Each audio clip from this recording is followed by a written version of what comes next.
Chapter 672. It's so cold. The biting cold wind made Jaina shiver. Even though she was a mage who specialized in ice magic, she couldn't help but shiver when she suddenly came from the warm Karazhan living room to the cold north. She was wearing very little. It was mid-February, and the harsh winter had yet to recede. The mountains and trees in the distance were all covered in white. Apart from the mountains, there were only trees. For Jaina, who had no experience in surviving in the wild, it was like she was at a loss. Jaina was a little confused. Where was this? At this time, Duke's voice sounded in Jaina's ear. This gave Jaina a shock. At the same time, the sleeveless design of the mooncloth robe was a trap for Jaina. She couldn't help but almost instinctively hug her other arm and rub it hard. This is the northern mountainous area of the Tirisful woodland. Duke's blue and white mage robe fluttered in the cold wind. The Tirisful woodland? The clever Jaina suddenly thought of something, and her little face instantly turned pale. The first lesson I'm giving you is survival. How to survive in this world that will soon become incomparably terrible. The requirements for the first lesson are not high. With your current equipment, you can survive in the Tirisful woodland infested with orcs for 24 hours.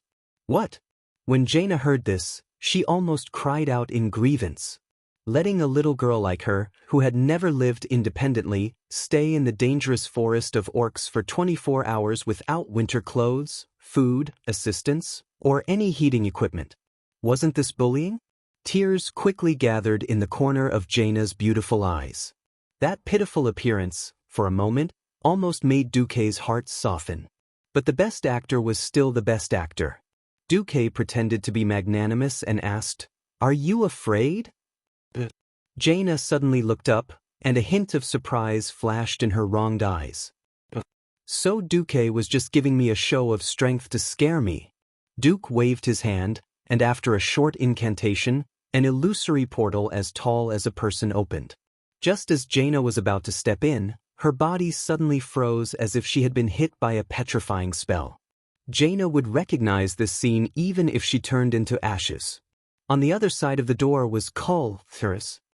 As long as you promise to tell His Majesty Proudmoore that you don't want to learn from me, then you can walk through this door, return to your warm home, and be your Princess Tiris. Duke spoke very slowly, but each word was like a knife that cut into Jaina's heart. It wasn't that no one had reminded Jaina that Duke didn't like her and didn't want to marry her. He didn't even want to take her as his disciple. However, this smoke glove, that even Antonidas was envious of, made the young Jaina forget about it in her excitement. Now it seemed that it was true. That's right, I can go back, but what about after I go back? He came under Duke's command in the name of becoming his disciple, but he was chased away because he couldn't endure the tough training. It would be strange if her father didn't skin her alive for this kind of humiliation. In the future, let alone Antonidas, no archmage in Dalajan would accept her as a disciple. Thinking of this, Jaina's mouth was full of bitterness. Did she have a choice? Jaina bowed impeccably and used a respectful tone. "No, Teacher Marcus, I am your student. I came to Karazhan to receive your teachings. If you think that survival in the wild is very helpful for my growth, then I accept your trial. 24 hours, right? I hope you can come and pick me up on time." "I promise to be on time in 24 hours. Duke raised his chin. "One more question. Ask. What if there's a danger that I can't handle? Do you remember your brother Drake's coming-of-age ceremony when he was 16? Your father only gave him a dagger and pushed him into a pool with an adult shark." Jaina had goosebumps. When she was a child, she grew up listening to the great achievements of her father and brother. Only when she was a little older did she understand how dangerous it was.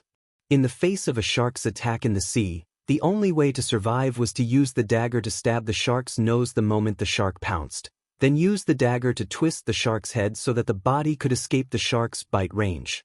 Otherwise, if the shark's sharp teeth grazed the body, the skin would be torn open on the spot, and the wound might even get infected and die. Jaina's whole body was trembling, but after a few seconds, she finally calmed down and bowed again. "I understand, teacher. May I ask one last question?" Did you experience something similar back then? Then I have no problem. What you can do back then, I can also do. Jaina's blue eyes flashed with determination. Very good, Duke said and disappeared in front of her with a teleportation. It's so cold. Jaina exhaled a mouthful of white fog and realized that she had to find some clothes first. Otherwise, she would freeze to death in less than an hour, not to mention 24 hours. The only good thing was that she was wearing standard mage shoes today and not high heels for banquets. At least when faced with bad mountain roads, she would not be so desperate that she had to take off her shoes to walk. In a cave on the mountainside 500 meters away, looking at the dazed Jaina in the snow, a beautiful elf combed her golden hair that had been messed up by the wind. She turned back and smiled. Duque, you're really cruel. You think so too?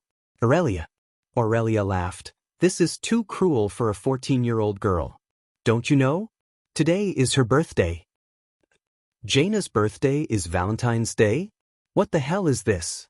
Duque really did not know if this was how it was in the original history, or if it was because he had transmigrated that he had become like this. Alright, she could hate if she wanted to. It was better than her following the original trajectory of becoming a girl who sold her father. Duque pulled Aurelia into his arms, feeling the female elf's warmth. Jaina is undoubtedly a true genius. She has the talent to grow to become a Breaking Dawn wizard. But there is no lack of geniuses in this world, and only 1 in 10,000 can reach the peak in the end. The female elf's eyes flickered. Because geniuses all die from their own pride, laziness, or misfortune on the path of growth? That's not right either. I just don't want her to become that terrible woman who sold her father and the Alliance. Below, Jaina turned in a daze in the cold wind. Suddenly, she was pleasantly surprised to see smoke. The rising smoke could be seen clearly even from several kilometers away. Chapter 673. Someone's there? Looking at the rising smoke drifting into the distance, Jaina's heart was ignited with a raging flame of hope. That's her life-saving straw. The moon cloth was very tough, and Jaina could not tear it to make herself more agile. She could only pull the hem of the robe that was almost touching the ground to her thighs. Because she did not know how to tie a knot, she could only hold the staff in one hand and the robe in the other as she hastened her pace. The cold wind seeped into the robe, and Jaina felt even colder. Bastard Duque! Bastard Duque! How dare you treat me like this? It's fine if you don't want to marry me, but if you do, I swear I will take revenge on you. However, no matter how much she cursed in her heart, it was useless. In the winter forest, there was nothing but silence. There were no insects, no birds chirping. Other than the sound of the wind that sounded like the wailing of ghosts, there was no other sound. At first, Jaina was still wondering if she should move forward cautiously, but the cold wind was like a whip lashing at her back and her exposed arms. If she did not rub herself, a thin layer of frost would form on her arms in just 2 minutes. Jaina ran wildly in the rugged forest. Because she was not agile enough, she fell down no less than 5 times. However, her instinct to survive was urging her to continue running. Closer. Closer. It was getting closer. She saw the smoke drifting into the distance getting thicker and thicker. What a big fire. Is this a bonfire party? But it's broad daylight now. Jaina could already see the road. It was a forest path that the villagers had walked for countless years. Although it was not comparable to the Daligen's perfect fancy tiles, nor could it compare to the so-called cement road that traversed the entire elven forest, it was many times better than the bumpy forest filled with tree roots and gravel. Finally out of the forest, the view in front of her suddenly opened up. Hello. Is anyone here? Jaina immediately covered her mouth with her empty left hand, and tears of panic flowed uncontrollably from her eyes. Someone. But they were all dead people. In front of Jaina was a hellish scene. This was obviously a village that had been attacked not long ago. Because it was winter and the wind was against the wind, Jaina couldn't smell the stench of rotting corpses. But now her vision, smell, taste, hearing, and skin were all at the same time, giving her a shock that exceeded her psychological limits. The burning house still had embers that had not been extinguished, and black smoke billowed out of it. The gate that had been forcefully smashed through was a huge human figure. There were also some scattered food on the ground. It was a mess everywhere. Because of the ice and snow, every corpse maintained the appearance they had when they died.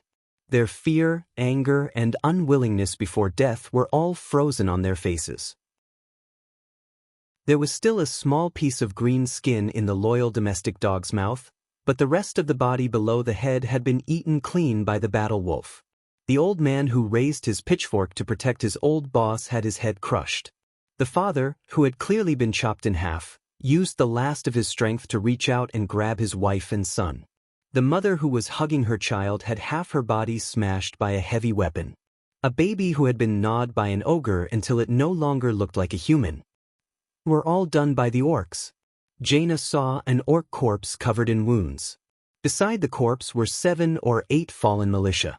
It seemed that this was the only achievement of the village's militia. The lack of food forced the warsong orcs hiding in the depths of the forest of Tirisful to attack the human settlements in the forest. She could no longer control herself. Blurg, blurg. The bread, pastries, and fragrant milk that she had eaten early in the morning were all vomited out by Jaina. For the first time in her life, Jaina felt so uncomfortable. The churning feeling in her stomach made her feel like she was going to vomit last night's dinner. After vomiting for a while, until her stomach was empty, until she felt the coldness of death again, Jaina realized that if she did not do something, she would very likely become a cold corpse like them. I have to do something, Jaina told herself. Resisting the nausea and discomfort, Jaina stood up and forced herself to enter this shuraba to find anything that could help her survive. The orcs took almost everything that could be eaten. They rudely broke into every room and smashed open the basement of every house. Because of their huge size, they burst every door, turning every house into ruins full of holes. Fortunately, Gianna found 2 thick blankets in a cupboard under the stairs, and then under one of the beds she found 2 hunks of brown bread that she had never looked at before. She did not know how to make a living with flint, but fortunately, she was a qualified earth mage. She came to a messy basement, piled up the wooden blocks, and started a fire with a fireball spell. Then she put a blanket under it and wrapped herself in it. It was a little warmer this way. After an unknown amount of time, she could no longer hold back her hunger. Finally, she boiled snow water in an iron pot and cracked open the black bread. After soaking it in the water, she forced herself to swallow it. She would probably never forget the terrible taste for the rest of her life. In a daze, she fell asleep. She was woken up by the noise. Is anyone here? Is anyone still alive? The standard Lordaeran accent was not something the orcs could imitate. Jaina rushed out of the cellar in surprise and saw a group of Lordaeran cavalry. Praise the holy light. The leader was obviously a holy knight. He had already given up hope for this destroyed town. He did not expect to find a survivor, and it seemed like it was the first noble lady. Oh, thank you, Ancestor Soradin. Jaina was also very excited. She had long forgotten about surviving for 24 hours. How did you? Before she could greet him, Jaina suddenly heard a strange, small sound. Whoosh, less than half a meter in front of Jaina. A cavalry beside her was shot in the neck by a wooden spear that came out of nowhere. The impact of the spear was so strong that Jaina watched in shock as the tip of the spear entered from the left and came out from the right. It almost broke the cavalry's entire neck. Looking at the tilted head and feeling the warm blood from the wound on the cavalry's neck, Jaina finally could not help but scream. Ah! The holy knight raised his shield and blocked another spear.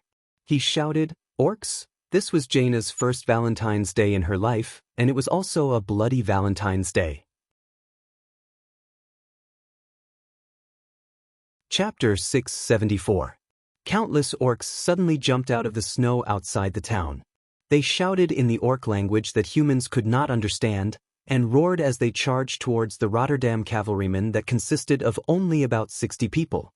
Apart from the orcs, there were also many slender, white-skinned frost trolls.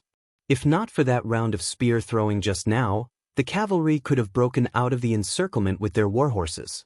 Unfortunately, at least 70% of the war horses were pierced by the spears, and they neighed in pain in a pool of blood.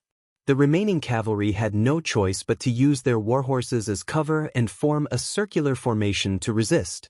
If it was a battle on the battlefield, 100 orcs and trolls against 60 highly mobile cavalries, the outcome of the battle would still be unknown. When the cavalry was forced to become infantry, and had to use the smaller kite shields of the cavalry to form a circular formation, the outcome was decided. Jaina was sprayed with blood, and she was completely stunned. Some people would scream hysterically in the face of danger. They could not do anything, and would even disturb their companions, making a mess of things. Some people would show extreme survival instincts at such a moment. Like a drowning person, they would grab onto anyone they could grab and crave for a chance to survive. There were also some people who would become calm and decisive after extreme panic. There was one last type of person who could guide their companions out of a predicament that would lead them to death. The last type of person was extremely rare, and people often called them generals. It was obvious that Jaina Proudmoore was a natural commander. In just a second, Jaina came to her senses and shouted, "Go to the church. The church is made of stone." The paladin who was the leader suddenly understood what Jaina meant. Jaina's judgment was correct. If they did not have suitable defensive measures, the 60 of them would basically die in a single charge from the orcs. Hiding in the cellar was useless. Firstly, the cellar was not that big, and secondly, the orcs' demolition ability was beyond the imagination of most people. The orcs did not even need to use hammers to demolish houses made of ordinary bricks and wood. They could just knock it down with their arms. The so-called defense of a fortified position did not work on the orcs at all. The church was different. For some reason, the church in this town was made of bluestone and was rather sturdy. Go. Listen to this lady. It would take the orcs at most half a minute to rush from the outskirts of the town to the town. They would be able to get there in a daze. Jaina's shout was definitely a life-saving move. The cavaliers of the Rotterdam Kingdom supported their teammates and almost rushed into the church in the middle of the town before the orcs surrounded them. Blarg! Jaina wanted to vomit again. The church was a sacred place for the people of Lordaeron. People would naturally come to the church to seek salvation in times of danger. Unfortunately, the orcs had turned this place into a cruel slaughterhouse. Even though the corpse was already frozen, the smell of blood that had just splashed onto Jaina's body stimulated her sense of smell. None of the cavalrymen blamed this seemingly delicate young lady because she had already saved their lives. Some of the cavalrymen dragged the injured comrades deeper into the church, while the uninjured cavalrymen quickly formed a two-layered shield formation at the entrance of the church, which could accommodate 4 people abreast and was as tall as 2 men. Thank the holy light. Thank you, wise lady. The orcs were still aggressive, but compared to setting up a formation in the middle of the town, which had a complicated terrain, the church that only needed to defend the front door was simply a holy land. There was also a side door made of bluestone that could only allow 1 human to pass through. 2 of them were enough to guard the door tightly. The orcs immediately launched an attack on the human soldiers of the church. They smashed their huge hammers over, and even with the defense of the shields, they easily broke the arm of a cavalryman. As the price, the orc died in the next moment after being stabbed by at least 7 swords of the knights. The tragic battle was going on, and the cavalrymen were constantly injured and dragged into the church by their companions. However, there were more orcs who had fallen. The cavalrymen, who were obviously veterans of the war, were extremely brave. In just 5 minutes, they had killed more than 30 orcs, and only 7 of them were lightly injured, while 3 of them were seriously injured. However, there were more orcs outside. The green heads were densely packed, forming a surging green ocean. It seemed that there were at least hundreds of orcs here. A cavalryman with a broken arm took out a short-barreled flintlock and fired a shot into the sky. Accompanied by an ear-piercing sound, a dazzling red signal flare soared into the sky. It could be clearly seen even 10 kilometers away. Looking at Jaina's blank expression, the cavalryman smiled. The thing sent by the Stormwind people is called a signal flare, which is specially used by our alliance to call for help. Although we don't like that damn Duque, but the thing he invented is still useful. Another cavalryman, who could no longer stand, panted and laughed. Come on, we still have to wait for the Stormwind elven women to come and save us. Elven women? Jaina did not react for a moment. The elven rangers belonging to Grand Duke Marcus of Stormwind. Although their noses are pointed at the sky, they are absolutely strong in forest battles. Our people won't be able to make it in time, so we have to see if there are any elven rangers in the vicinity. If there are no reinforcements, we won't last until nightfall. The cavalryman with a broken arm smiled bitterly. Jaina gritted her teeth. That's not necessarily true, I'm still here. You? Under the disbelieving gazes of the cavalryman, Jaina gritted her teeth, rolled up the hem of her mooncloth robe, took a step forward with her fair and tender legs, and stood on the back of the church's pew. Be careful of the troll's spears. Before the cavalryman finished speaking, he was stunned to find that there was an illusory translucent cover around Jaina. Holy light, she's actually a Sir Wizard. The cavalrymen guarding at the front also suddenly noticed the flames coming from behind them. Before they had time to turn their heads, a cold female voice sounded, "Fireball!" Asterisk bang.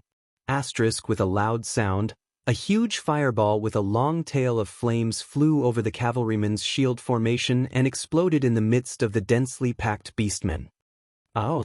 The beastmen were clearly in an uproar. They watched in horror as several of their companions struggled in the flames and rolled on the cold ground. Some beastmen tried to help their companions put out the flames. They very professionally took off their animal skin clothes and patted them on their companions' bodies. This was useless. Before the fire weakened a little, the burning beastmen had already returned to the embrace of their ancestors. Asterisk bang.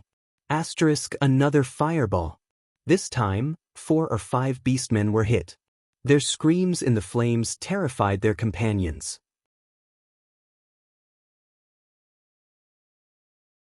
Chapter 675. Unknowingly, the orcs began to disperse. Hooray! Praise you! Great Ms. Mage!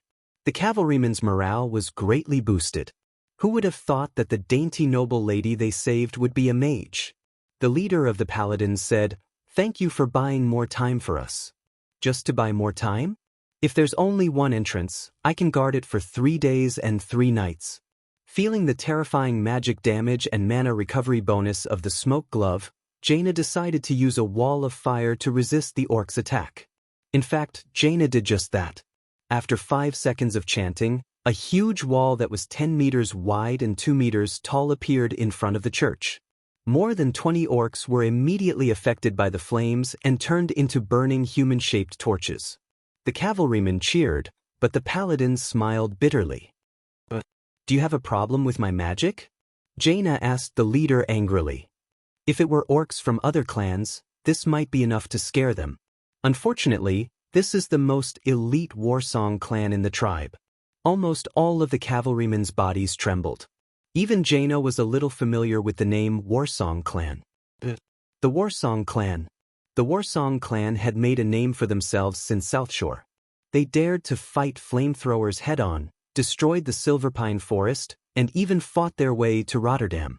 The Warsong orcs dispersed, but it didn't take long for Jaina and the others to know what they were doing. All of a sudden, there was a loud sound of glass shattering above their heads.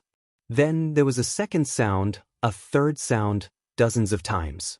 Countless torches were thrown in, smashing the glass windows on both sides of the church, which were at least 2 people high above the ground, and landing on the ground inside the church. Because many parts of the church were already covered in frost, it did not cause a fire. It only caused chaos among the injured cavalrymen. When a few brave cavalrymen climbed to a high and narrow window to peek outside, a cavalryman almost had his head pierced by a spear. In the next moment, there was an earth-shattering sound from all directions of the church. Bang! Bang! Bang! The dull sound of the collision was like the knell of the Grim Reaper. The paladin cursed, "Damn it! I knew they would use the tree trunk as a battering ram." That's right. The orcs used their great strength to break the trees in the town, uprooting them and using them as siege walls. Although the church was made of blue stone, it was not a fortress. In fact, unless it was a fortress made of cement, most traditional fortresses were useless. He could only become the victim of this group of people who believed in strength creates miracles. She had clearly crashed into the walls of the church, but the sound that sounded like a landslide made Jaina feel as if the trees had directly crashed into her chest, flattening her ribs. Her lungs, which had shrunk into her lungs, could no longer expand and breathe in fresh air. Fight to the death. The holy knight raised his warhammer high up in the air without any hesitation. Fight to the death. Even the wounded struggled to get up and raised their weapons high up. Jaina did not expect that she would be in a desperate situation in just a few minutes. Bang, bang, bam. The orcs outside were very professional. They stopped when they were about to smash a wall. They were waiting for more breakout points to be ready. The strict management of these orcs made it hard to believe that they were just a barbarian race from a distant planet. Finally, with a rough command, more than 10 holes were blasted on both sides of the church. Every hole perfectly avoided the pillars of the church. Almost at the same time, more than 10 slender trolls jumped onto the high windows of the church, holding sharp spears in their hands. 2 long fangs were wriggling in their wide open mouths, and they had cruel smiles on their faces. Hee hee. Lochter. Amidst the flying debris and dust, the burly orcs charged in, brandishing their huge weapons and roaring in a hoarse voice. Jaina, who was wrapped in a white barrier, was the main target. She only had time to use Flame Blast to send an orc flying, and the next moment, more than 10 spears were thrown at her. Jaina still managed to use Flash in her panic. The place where she stood half a second ago was nailed with countless spears. Half a second later, she was not so lucky.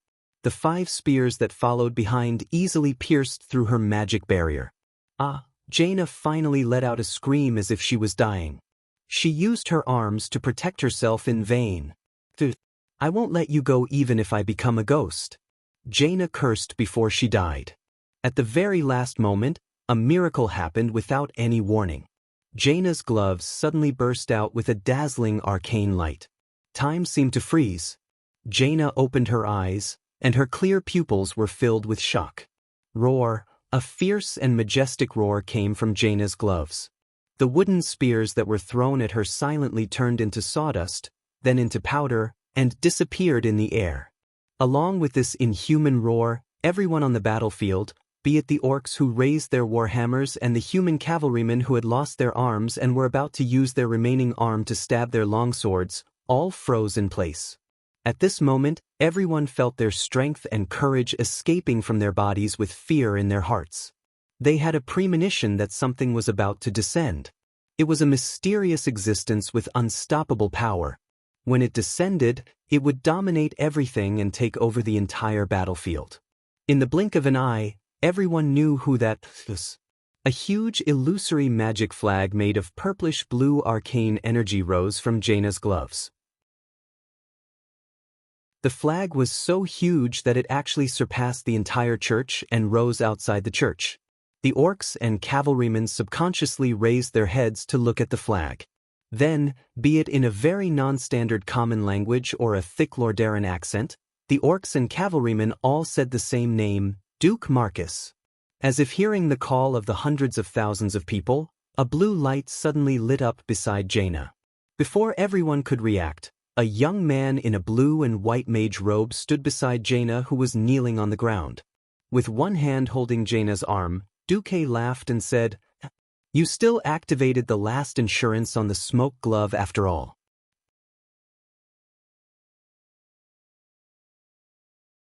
Chapter 676. Final Insurance. Jaina's beautiful blue eyes widened. Although she wanted to pretend to be moved to tears and snot after being rescued, in the end, Duke Marcus, you're a complete bastard. If she could bite Duque to death, she would definitely be willing to tear off Duque's flesh bit by bit. The current Jaina was far from the scheming and shrewd strong woman of the future, and this little lady could not help but fly into a rage. Unfortunately, her threatening actions were destined to be suppressed by Duque. That's right, she really attacked Duque. The flame blast flew towards Duque's face. If Duque was an ordinary person, Jaina's attack would definitely make Duque's mother unable to recognize him. Unfortunately, Duque was a radiant moon mage. Such a low concentration of magical elements would naturally dissipate when it came into contact with the elements around Duque's body. Jaina had indeed calculated this. Unfortunately, what she did not expect was that Duque actually retaliated. That's right. The moment before Jaina's Flame Blast was released, teacher Duque actually retaliated with a magic counter without the demeanor of a senior. The so-called magic counter was to instantly mobilize the elemental power in the atmosphere to disrupt the balance and circulation of the opponent's magic circuit. If it happened to counter the opponent's magic while they were casting, it would cause the opponent's entire magic circuit to be in a state of chaos for at least 8 seconds. This was only for mages of the same rank. Duque, a radiant moon, bullying an earth mage was simply shameless to the extreme. The magic circuit in her body instantly became chaotic, and Jaina almost fainted on the spot. Cough, cough, cough. The poor expired lowly choked. It was impossible for her to recover without more than a minute, and this was under the premise that she was not continuously disturbed. On the other hand, Duque's appearance undoubtedly caused an earthquake. The Lordaeron cavalry cheered thunderously. The beastmen, on the other hand, were like insects avoiding a disaster, hurriedly fleeing from the town. It's that devil Duque. Even the bravest warsong beastmen lost their will to fight in the face of this storm flag that represented terror and death. Duque's flag represented a terrifying legend that could not be broken by the orcs. Duque's flag was like a haze that shrouded the entire beastman race. With Duque's storm flag, the beastmen would never be able to win. Although none of the beastmen were willing to admit this, Duque had turned these conclusions into reality every time.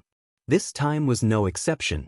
Suddenly, a cold current spread out in a circular shape with the church as the center. The cold wind blew past, and the stones on the ground seemed to tremble. They spun strangely, and even followed the tiny gravel into the air. It wasn't that there was a supernatural phenomenon of anti-gravity on the ground, but that the cold air that shot up into the sky was too vast and frightening. In less than 3 seconds, the entire town with a diameter of 500 meters was covered by the cold air. The beastmen who were trying to escape took large strides, but their lower bodies were frozen in a ridiculous position, because a wave of frost had quietly frozen their lower bodies.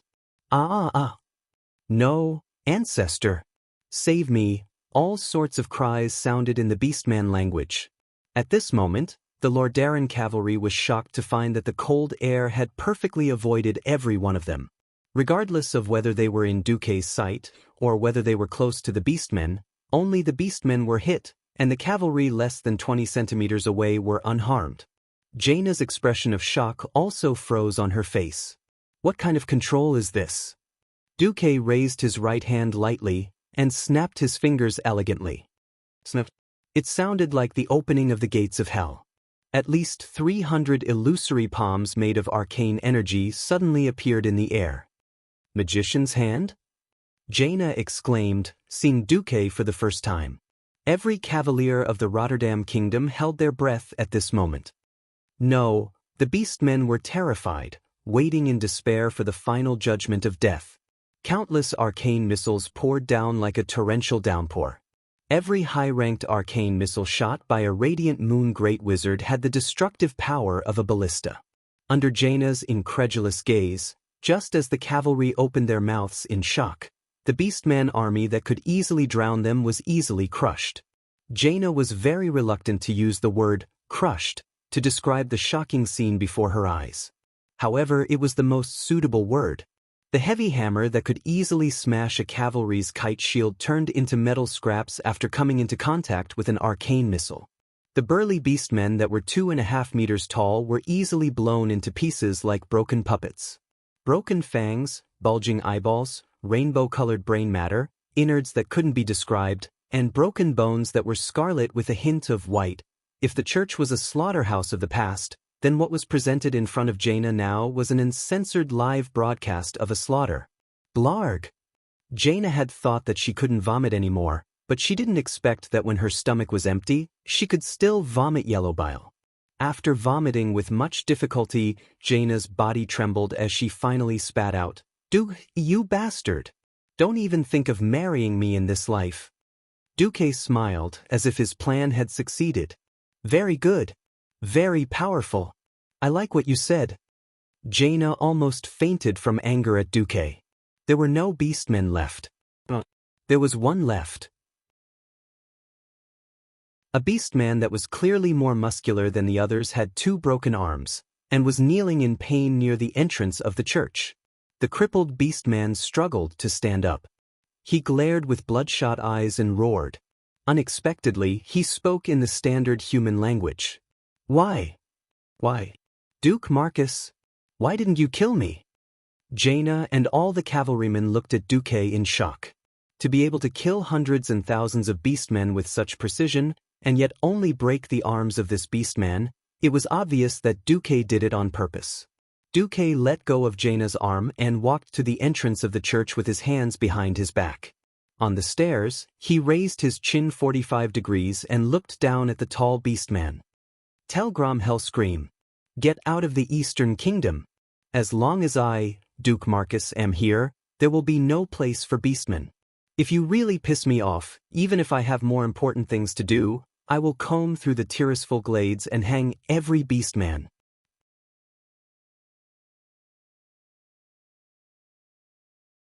Chapter 677.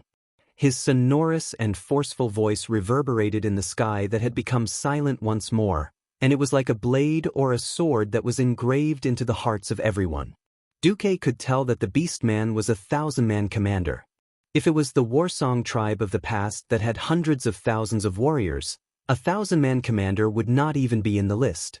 Now that the tribe had been crushed and most of the remaining beastmen had fled back to the Dark Portal, losing 1,000 men was enough to make Grom's heart ache. It was not that Duque did not want to exterminate the Warsong beastmen. Unfortunately, the beastmen had found a way to deal with the Alliance, digging tunnels. Their main camp was in the future Hearth Valley, which was mostly mountainous. Then, the Warsong beastmen who had awakened a strange talent almost hollowed out the mountain. If he faced Grom Hellscream on flat ground or in a forest, the current Duque had at least a 70% chance of killing him. With the help of the Windrunner sisters, it was 90%. In a place like the tunnels, where only the brave would win, if he did not drag corpses to revive, Duque would not even have a 20% chance of winning. The only fortunate thing was that the beastmen were not a race that was good at self-sufficiency. Their large demand for meat meant that they had to frequently come out of the tunnels to forage for food.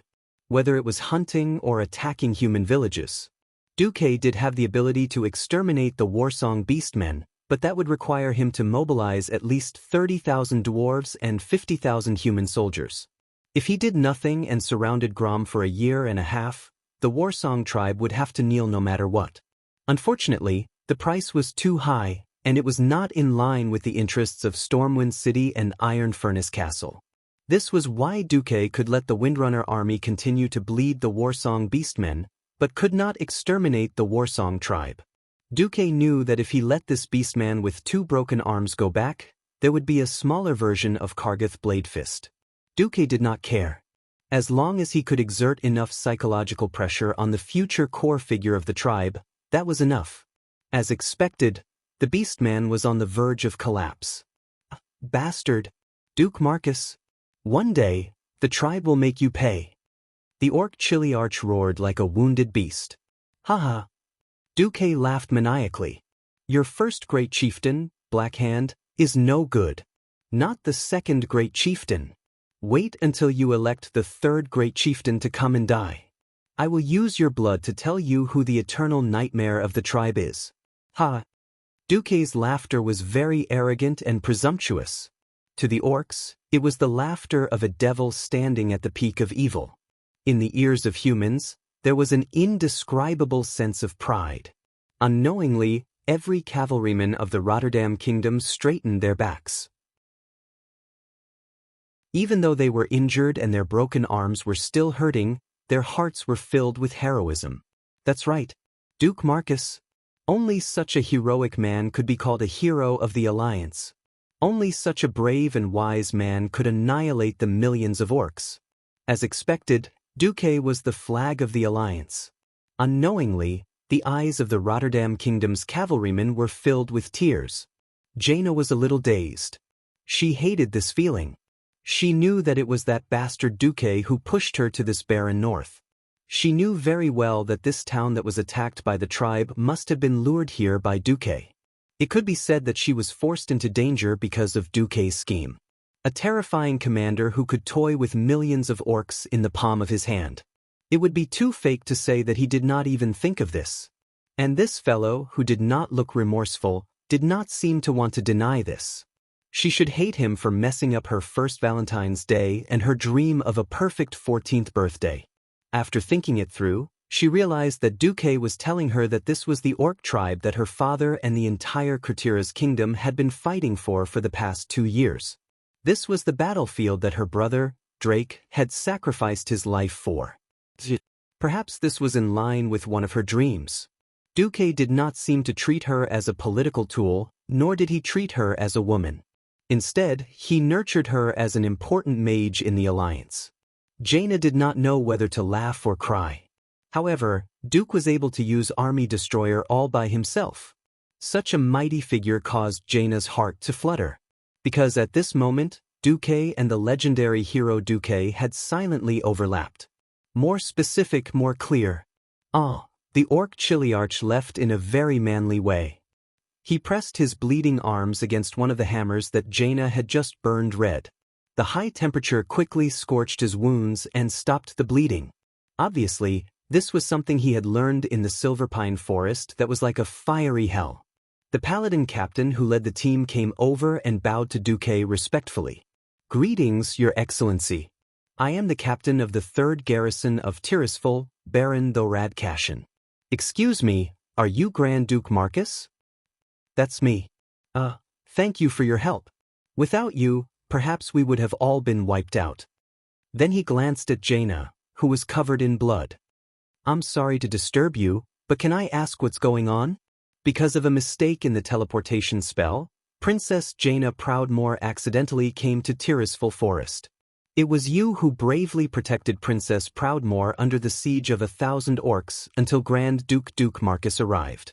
Brave warriors, you not only fought against the evil orcs, but also protected the beautiful princess. You did a good job and deserve a reward. Duque took out a piece of craft paper and a quill, patted it on the wall, scribbled down the general process, and stamped his own seal. "Take this to your commander, or even to His Majesty Menethil. You will be rewarded. Lordairans and Cultiras. And this is my small private reward." Duque took out a bag of gold coins for the paladin and a pair of paladin gloves made by the dwarves of Iron Stove Castle. Cashin and his men were immediately moved. The little princess of Cultiras was so angry that her teeth itched. It was Duque who had deliberately dug a pit for her to jump in, and even included the cavalry in the pit. They had worked for you, but you made it seem as if Jaina's spell mistake had caused them to suffer heavy losses. But as smart as she was, of course, she would not expose Duque on the spot. After politely thanking him, she teleported back to Karazhan with Duke, even quieter than a well-behaved wife.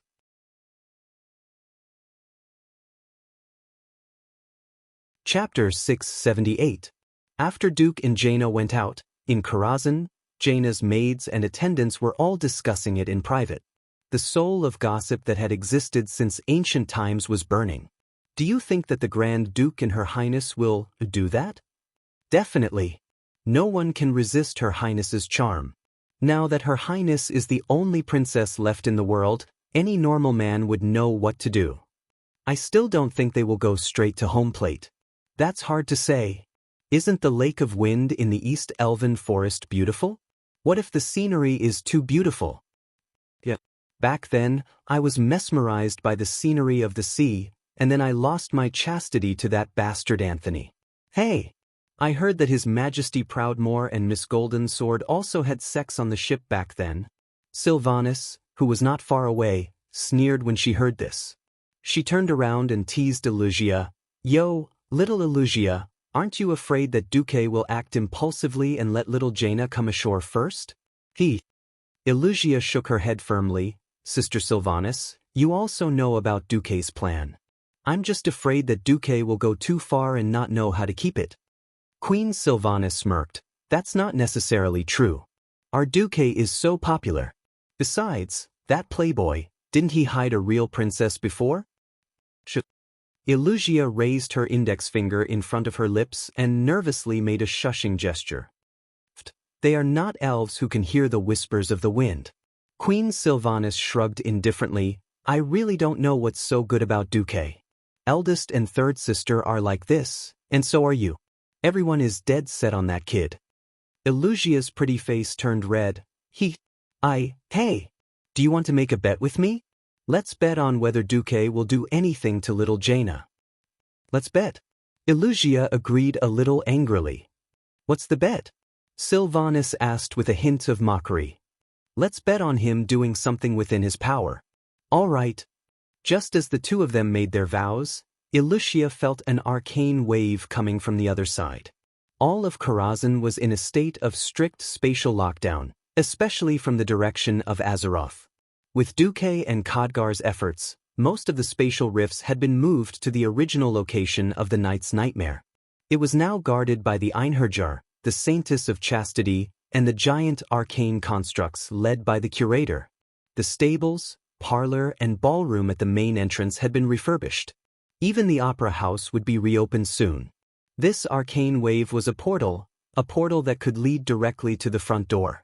Only Duque and Illusia had the authority to open it. Duque returned with Jaina.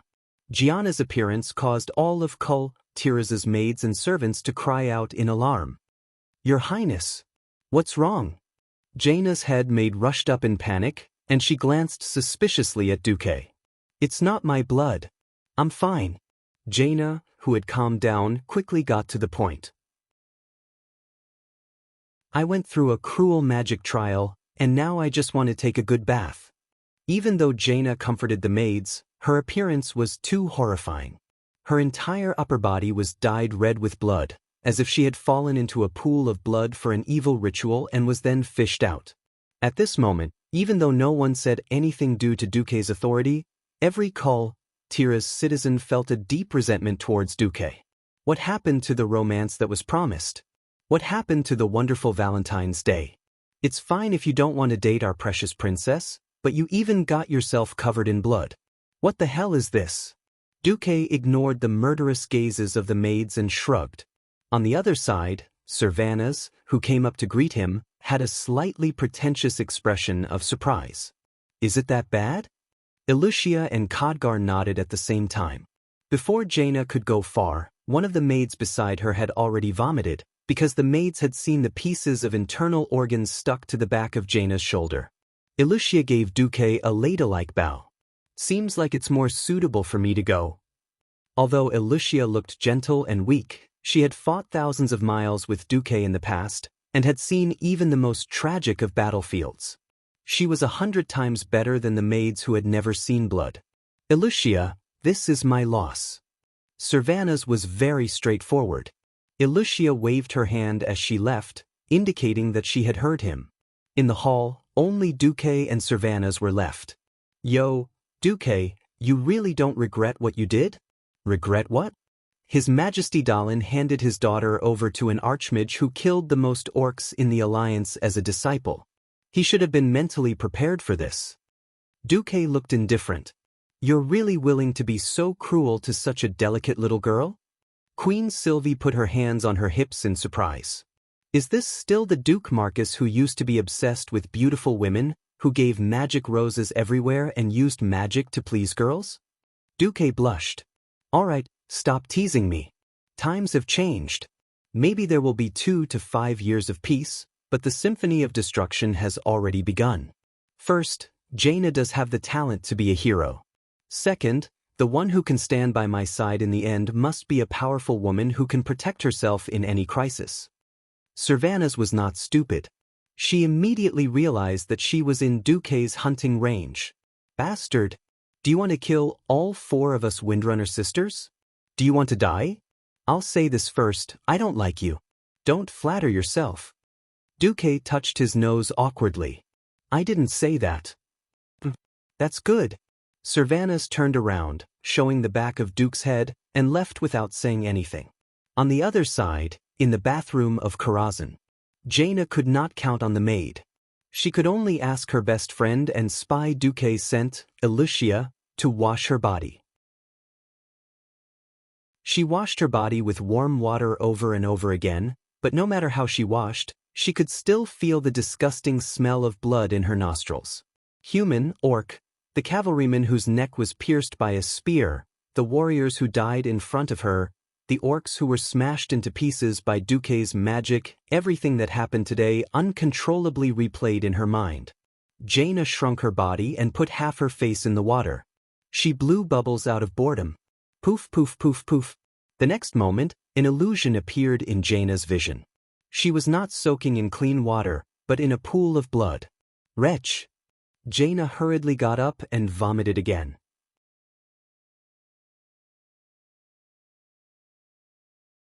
Chapter 679. Are you all right?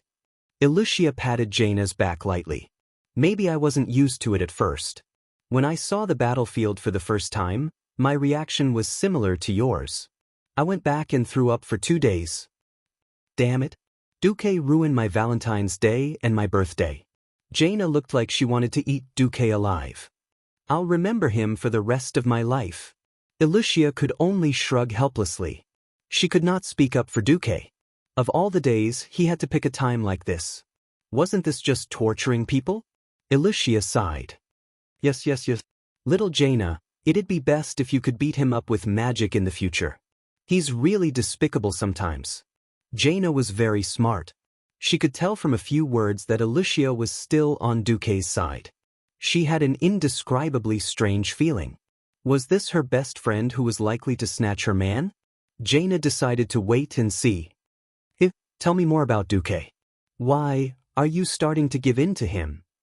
No, to conquer an enemy, one must first fully understand him. All right.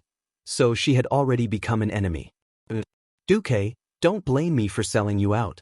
Of course, I don't believe that Jaina at this level can handle you. At this moment, in the master bedroom on the highest floor of Karazhan, Duque had returned with Aurelia and Sasha. Sylvanas continued to command the Windrunner's rangers in place of them.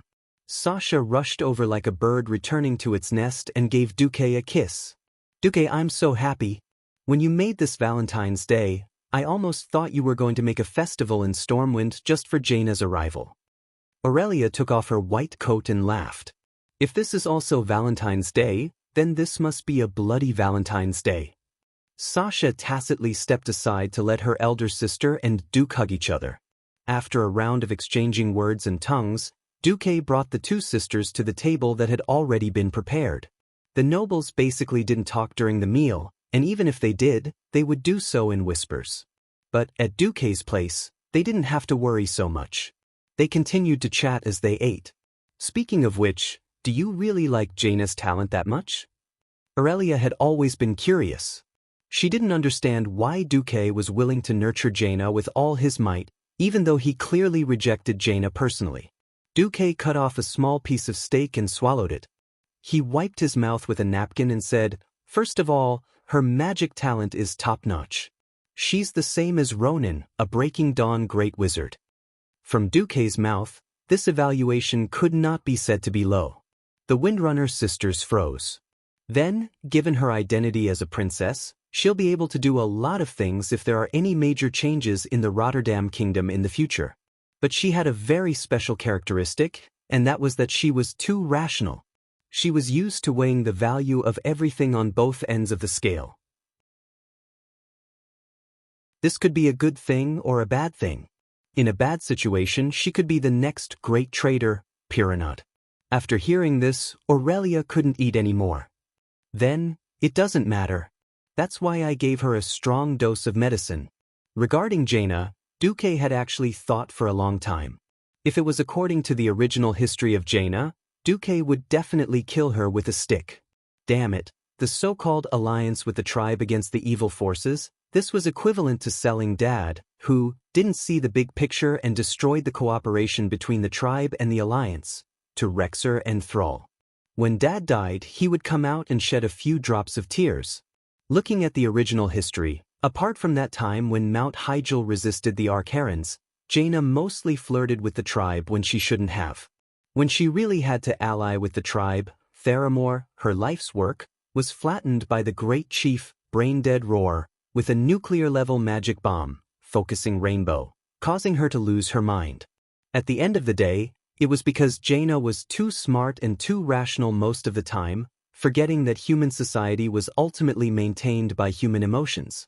Duke's strong medicine was the brutality of the orcs. In the original timeline, Jaina was younger than she was now. Jaina, who hadn't experienced the war at the Dark Portal, had grown up in the Dalajan, the sealed holy land of magicians. She hadn't seen the brutality of the orcs, so when she first came out after growing up, she felt more sympathy for the orcs who were enslaved by humans.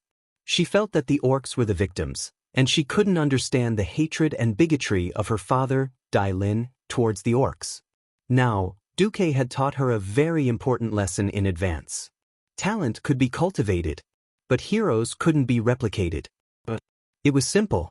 All education could be repeated, but life experience couldn't be repeated. Even if it was the same trial, exploring an unknown dungeon for the first time and sending people to harvest after the exploration were two completely different levels of tests. Originally, Jaina had been too successful. She had been raised like a Virgin Mary in a greenhouse. Now that Duke told her, "This world is cruel, and if you can't take it, go back and be a greenhouse princess," it would obviously change the course of Jaina's life. That night, when Duke fought with the Windrunner sisters, King Lin of Tiras received the news. Reading the magic message that was more than 1,000 words long, Lin was stunned for a long time. His lover, Jaina Kingsword, placed her hands on his shoulders and massaged his shoulders. After Lin's queen passed away, she was the actual queen. However, she had never tried to stand in front of the throne, nor did she try to make her and Lin's illegitimate daughter officially join the royal family. She was satisfied with her current position, and she didn't want to cause any trouble for Lin. Therefore, Lin trusted her very much. Duke really dared to do it. Lin was conflicted. He didn't know if he should be angry or laugh. "He's been rejecting me since the beginning. His attitude hasn't changed at all," Jaina reminded Lin. "I thought he was never a real politician. If he was the kind of man who constantly compromised for political victory, he wouldn't have become the Alliance's hero. Isn't that right?" "Bastard, I want him to be my son-in-law." Jaina laughed. "Now, he's just fulfilling his responsibility as a teacher. Even if you make a scene in the Alliance, no one will support you.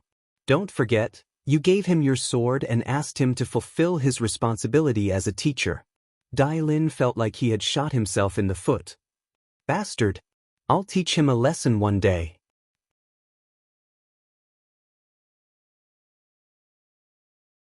Chapter 680. The third year of the Dark Portal was a relatively peaceful year for the Alliance. Duke continued to teach Jaina viciously. No, he taught her with all his heart.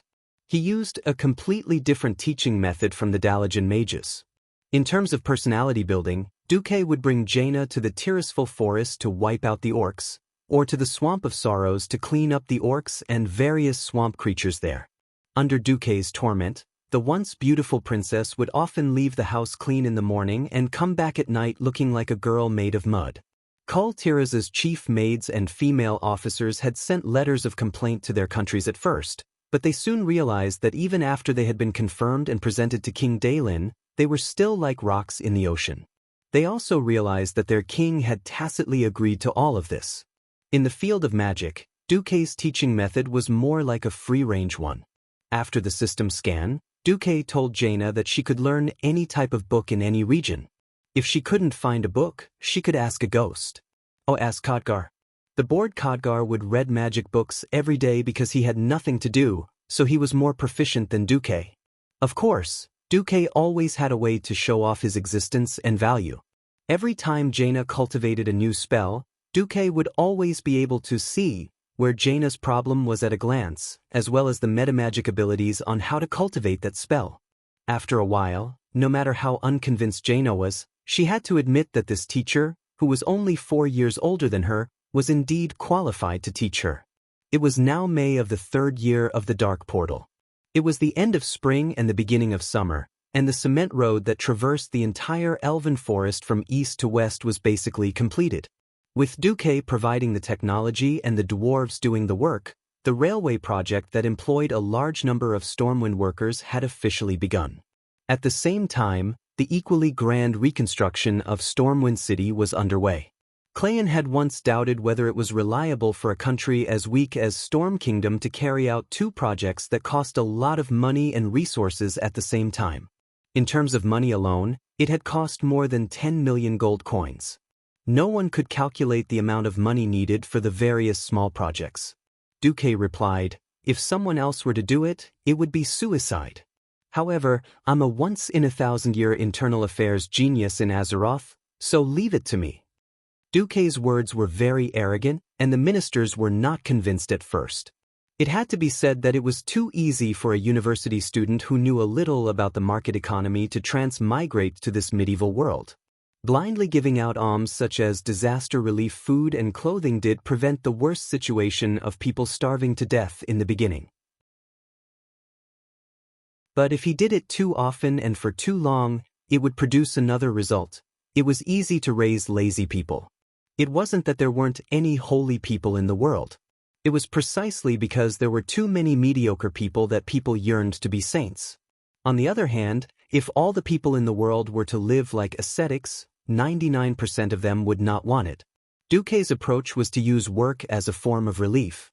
The first step was to make an announcement and directly tell the people that the country had just been destroyed and that the country had no money. In order to let everyone tide over the difficulties and not starve to death, the country had handed over all its savings. A lot of money and supplies were borrowed. It wasn't a simple announcement, but the mayor, village chief, and civil officials everywhere rushed to the people to publicize it almost every day. The second step was to implement the IOU system. The kingdom didn't have that many gold coins in circulation. Duque used 3 days to set up a complete IOU system. Those who took the country's disaster relief food in the winter would write an IOU based on the quantity and quality. Those who took cotton-padded clothes would also owe. Those who obtained a new house would owe even more. This was all owed to the kingdom. Then spring came, and it was time to start paying off the debt. When the farming was over, they would have to work for the country according to their own abilities. How much would it cost to build the railway in a day? How much would it cost to join the patrol team? After a while, the people discovered, hey, working for the country to pay off the debt, in the end, they could still get a few more IOU every day, which could be used to exchange for necessary food and daily necessities. The IOU that Duque made couldn't be counterfeited because it was a magic item made by the magic apprentices he recruited. The cost of making the IOU itself far exceeded the value of the IOU itself. As a result, a complete internal circular economic system controlled by the planned economy was formed. It started operating in March for 2 months. When Lang cautiously came to Duque to ask how much the country owed, Duque directly gave him a deficit of 0. Oh no, it was a lot of surplus. Lang and the ministers of the interior were dumbfounded. Lang was already mentally prepared to sell the land and the state's assets so that the people could live a good life. Anyway, most of the nobles had been wiped out before, and their fiefs had fallen back into the hands of the Rin family. It was still possible to live by selling the land. Now, Duque actually told him that not only did he not suffer a loss, but he also made a huge profit. Lang didn't understand. The ministers of the interior didn't understand either. Duque shook his head as he explained. Let me tell you, IOU is actually gold coins. It's just that I took advantage of everyone's gratitude and secretly lowered their wages. Then I created a market environment where gold coins can't buy things, but IOU can. This caused everyone to unknowingly do a lot more work for the kingdom. Now, we don't need to spend money to feed the people, and we don't need to spend money to rebuild. But we still receive the gold coins from the countries of the Alliance. That's the money for building the watchtower. However, a very important part of the initial investment was to build this railway across the elven forest. I used this to invigorate the market economy of Stormwind. In addition, because of the smooth transportation, the specialties of the various regions of Stormwind have also begun to be collected by the kingdom. The kingdom will sell them directly to the maritime merchants of Kull, Tiras, and convert them into foreign exchange. So in the latest March and April, the kingdom has a monthly surplus of about 1.2 million gold coins. After Duque finished calculating the accounts, Lang and the ministers of the interior were all on their knees. Unfortunately, due to cultural differences, otherwise they would all write the word convinced to Duque. Duque smiled and looked into the southeast. His gaze seemed to pass through space and fell on the door of darkness thousands of miles away. Sorry, tribe. Our alliance has revived ahead of schedule. What about your tribe? The tribe on the other side of the door of darkness? Very bad.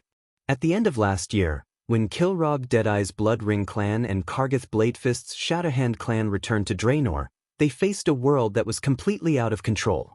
The tribe that had lost its chief once again returned to the chaotic state of the clans.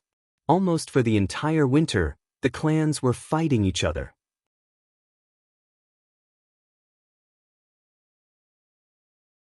Chapter 681. In the First and Second War of the Dark Portal, the Horde was arrogant and seemed to have an endless number of troops. It was largely because of the worsening natural environment of Draenor. The reason why Dan was able to lure so many beastmen to their deaths was very simple. Since they were all fighting and killing each other, rather than letting so many fierce beastman tribes fight each other for a smaller and smaller piece of cake, it was better for everyone to go to another planet and fight for a bigger piece of cake. However, with the defeat of the Horde and the fall of the strongest clans in Azeroth, the lack of resources in Draenor seemed to have become less scarce. The Blackrock clan, which was originally the #1 clan, claimed to have 500,000 warriors at their peak. Of course, this was an exaggeration, but there were definitely 300,000 adult orc warriors, and most of them were absolute elites who had experienced the war with the Draenei. Unfortunately, they were weakened by Duque's many tricks, and even the last seed was lost in the sea in the southeast of the Lordaeron continent. The only remaining clan was the Blacktooth clan, which was split from Blackhand's two sons, Rend Blackhand and Maim Blackhand. After chasing after Dan, they directly left Orgrim's control.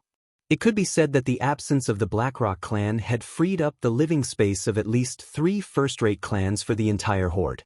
Then there was the Warsong clan, which was second only to the Blackrock clan. Unlike the original history, the Warsong clan was thrown into Azeroth early in this war. Now, after Southshore and Silverpine Forest suffered a series of heavy losses, the entire clan was trapped in the Tirisful Glades.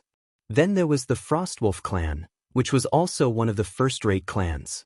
They were not much different from the original history, and were directly banished to the Alterac Mountains before the official start of the First War of the Dark Portal. Then there was the Storm Predators and the Blackscar clan, which were at the bottom of the first-rate clans. Finally, there was the Blood Ring clan, the Shattered Palm clan, and the Dragonmaw clan. These were the 3 first-rate clans that suffered heavy losses, but still returned to Draenor. Unfortunately, due to the significant decline in population and warriors, they had become second-rate clans. All in all, the first-rate clans had nearly 1 million people empty, and this did not include the losses of the second-rate and third-rate clans. If the orc laborers, who had always been ignored by the chiefs, were included. In the 2 wars of the Dark Portal, the Horde had lost more than 2 million people. If anyone checked carefully, they would find that more than 1/3 of the warriors had drowned in the sea. The Alliance had to give Duque a thumbs up. In the tribe, population and warriors were synonymous with territory. Without population and warriors, there would be no territory. There were more vacancies than in history, which led to a new round of reshuffling of power. When Orgrim was still around, none of the clans that stayed in Draenor dared to make a move even though they knew that the chief was still alive. The Orgrim captured, and the clans of the Wolf Clan, of Dragon Clan, and Wolf Clan. For example, the White Claw clan was exterminated because they sympathized with Durotan and the Frostwolf clan's misfortune. The Thor, Thunderblade, Mockingskull, Crimson Walker and Chubaneater, who had stayed in Draenor for various reasons and had yet to be sent to Azeroth, gained the greatest advantage in this shuffle. Before winter, they had more than doubled their territory. If it wasn't for the cold of winter, and if they had a little foresight, they might have been able to make Kilrogg Deadeye and Kargath Bladefist suffer a grievance. While Draenor was busy fighting, on the eastern kingdoms of Azeroth, the revival of the countries continued. Obviously, the revival of the southern continent was faster than that of the Lordaeron continent. In the north, whether it was the Silverpine forest that had been burned to the ground or the Warsong orcs in the Tirisfal woodlands, Tyreenas could not do anything. He could only hope for the harvest of the fields near Stratholme this year. After all, it was away from the forest, and the orcs would not dare to come out and face the knights of Lordaeron. Barnil, Fellstone, and Maris, these famous grain-producing areas were Lordaeron's last hope. He even hoped that if Deathwing became the king of Alterac, at least Alterac's 10,000 acres of fertile land in Hillsbrad could be temporarily given to Lordaeron. The nearby Dalagen and Stormguard were finally on the right track. But no one could compare to the prosperity of the south. Even if Tyreenas did not want to admit it, he had to admit that there was no other genius in the world like Duque, who could create an independent economic system out of thin air and revive the whole kingdom without spending a single gold coin. Hell, if Kalia was here, I would marry Kalia to Duque even if it was embarrassing. The only good thing is, Dalen didn't seem to benefit from it. Tyreenas had thought of imprisoning Kalia for life because she had embarrassed the Menethil royal family.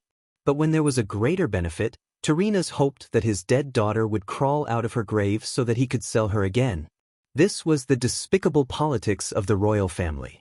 When everyone's attention was on Stormwind, one day in mid-May, Antonidas suddenly received a request for a meeting from Duque.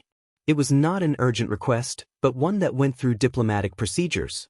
The former Dalagen mage, Lady Ilucia Berev, personally submitted it to the Foreign Affairs Department of the Kirin Tor Parliament. Even though Antonidas was obsessed with magic experiments, he still received Duque the next day. "Oh, my dear Duque, I thought you had the blood of dwarves in your veins. Railways? Trains? Looks like you're better at dealing with dwarves than you are at being a mage. Alright, what brings you here?" Antonidas hugged Duque with a hint of dissatisfaction and a hint of mockery. "I'm so happy to see you in such good health, Master Antonidas." Duque said politely, then went straight to the point. "Actually, I came this time because I received some unconfirmed news. But this news is too important, so I had to come personally." "What kind of news?" Antonidas pondered. He knew Duque very well. Even though this young man's plans seemed wild and unconstrained, he had never failed before. From the war with the Horde to the victory ceremony of Lordaeron with the 4 Dragon Kings. Duque's actions always had an obvious purpose. If you ignored his actions, you would be tricked like Tyreenas, and don't blame him for not informing you in advance. The Warlock King Ghoul, Dan's master, Nizul, has his eyes on the Dalagen Eye.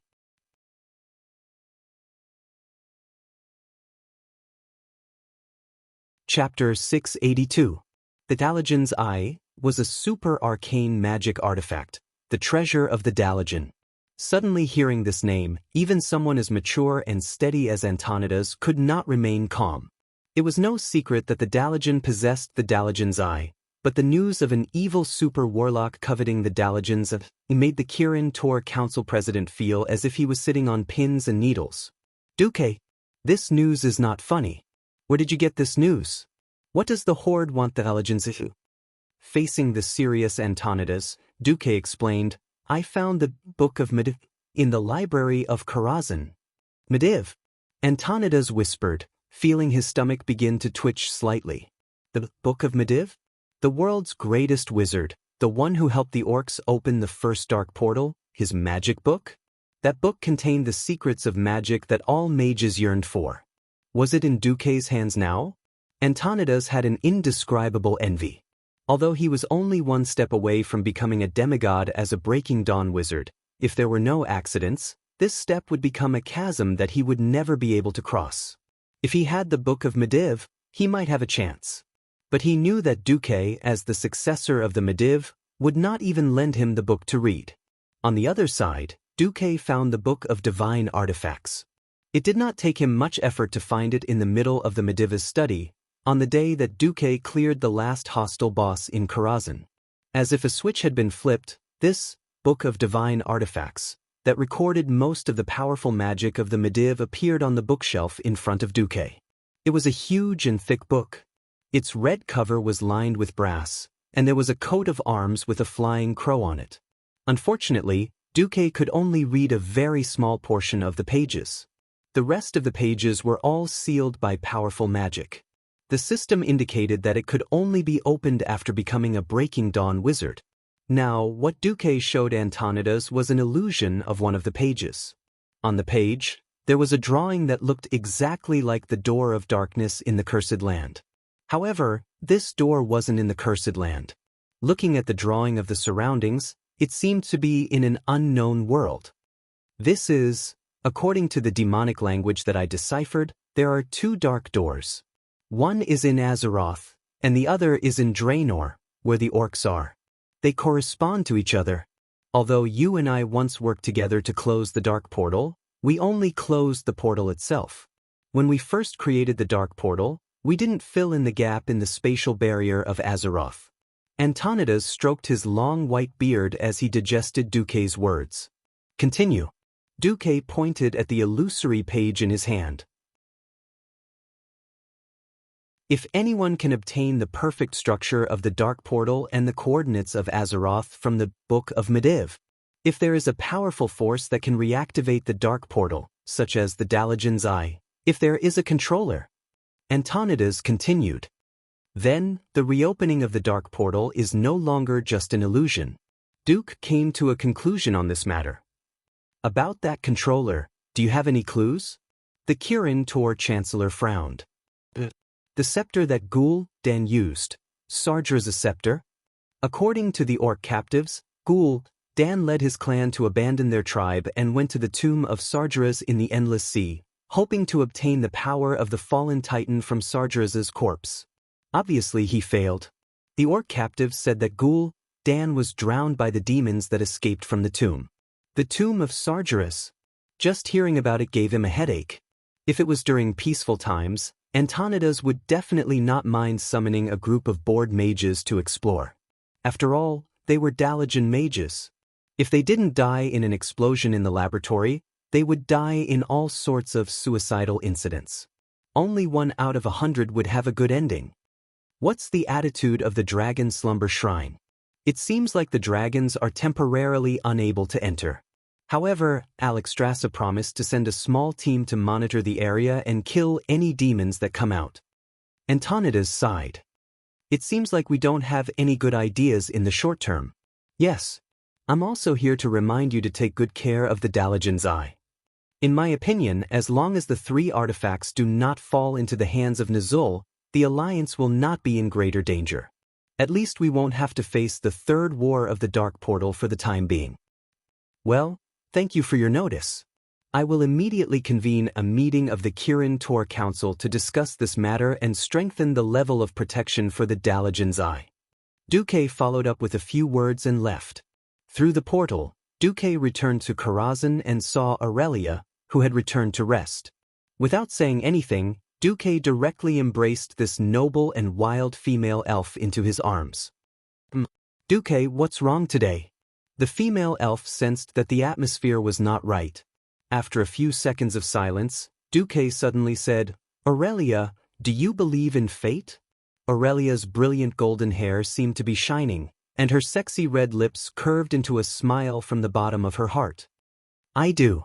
If there was no guidance from fate, how could I possibly fall hopelessly in love with a human child like you? Then, do you believe that fate can be changed?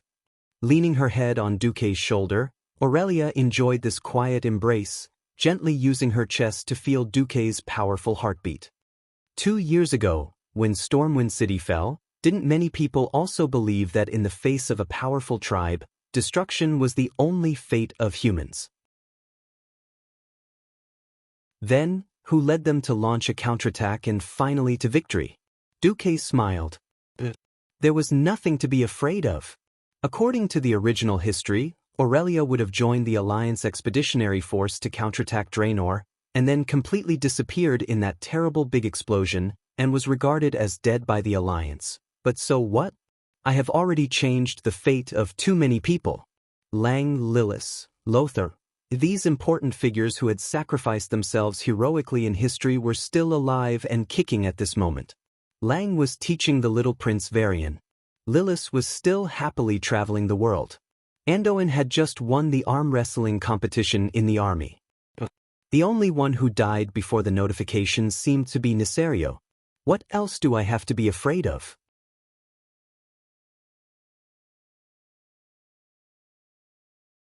Chapter 683. The reason why conspiracies were terrifying was that they were hidden under all appearances. The cheating behavior of a transmigrator knowing the plot was, in fact, an unreasonable act of penetrating the fog and reaching the essence. Now, the only thing that Duque could not be sure of was another thing.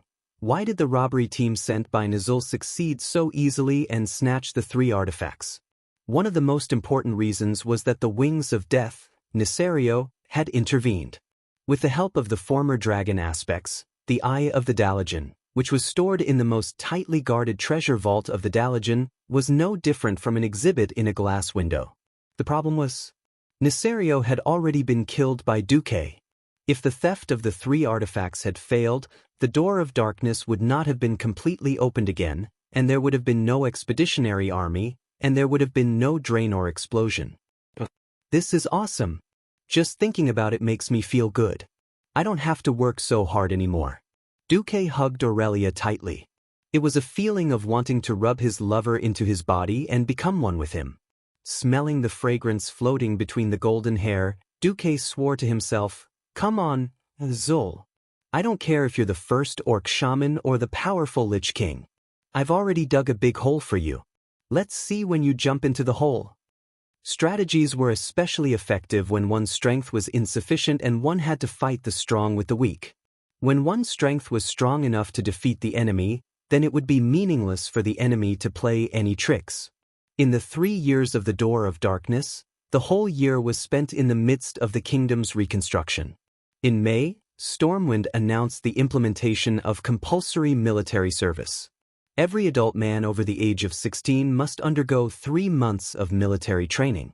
In addition, women who mastered the skill of the javelin would receive additional rewards. In June, the steam crane jointly improved by Duque and the dwarves was introduced to the reconstruction site of Stormwind City. The reconstruction work was greatly accelerated. At the same time, the Alliance built the watchtower in the Cursed Land. In July, the Stormwind engineering team, under the cover of Duke Marcus Private Corps, paved a cement road to the Reedridge Mountain in one go, reaching the entrance to the Swamp of Sorrows. In the same month, a large number of Murlocs and Nagas entered the swamp and fought fiercely with the swamp creatures and the orcs wandering in the swamp area. The supply route to the Alliance's barracks in the Cursed Land became smoother. In August, because the first batch of summer grain in the western wilderness had a good harvest, a large amount of grain was transported to various parts of the Elven Forest through cement roads, quelling a possible food shortage. At the end of September, the Elven Forest had a bountiful harvest, and the whole country rejoiced. In October, the construction of the cement road that connected the entire Swamp of Sorrows from the north to the south was completed, and many sentry towers were built along the road. In November, before winter completely set in, the double-track railway that traversed the entire Elven Forest was completed. This meant that the triangular junction area from Stormwind City to the Reedridge Mountains could now be reached in 2 days. Trains that used early steam engines could now pull 4 carriages at a time, transporting nearly 1,000 soldiers to the Red Ridge Mountain quickly. It was said that a newer type of steam engine was already being developed. In December, the Southern Continent Defense Command was established in the Reedridge Mountains, with Anduin Lothar as the commander-in-chief, and Turalian as the commander of the Overwatch stronghold in the Cursed Land. While the Alliance was vigorously rebuilding and preparing for the upcoming war, what were the Horde doing? The Horde was still fighting. A spiked battle axe modified from a giant beast's lower jaw was brandished by its owner, its speed and power so astonishing that when it struck its target, it already released a sharp whistling sound in the air. Under the winter sun, dozens of pillars of blood spurted out from the neck of the orc powerhouse that was struck, emitting a fierce radiance. The owner of the axe laughed maniacally, opening his lower jaw that was covered in green tattoos to an almost impossible width. As he moved, his long black hair fluttered behind his head, and his blind left eye emitted an indescribable red evil light. His remaining eye kept turning, following his axe as it chopped at the enemies that dared to stand in his way. To it, scum like you can't even win against humans, and yet you dare to come to my Bloodring tribe's territory to die? Kilrogg Deadeye roared. He continued to swing his axe, beheading his fellow orcs from different tribes as if he was cutting meat. Victory was undeniable. However, Kilrogg felt a sense of emptiness. The enemy in front of him was too weak.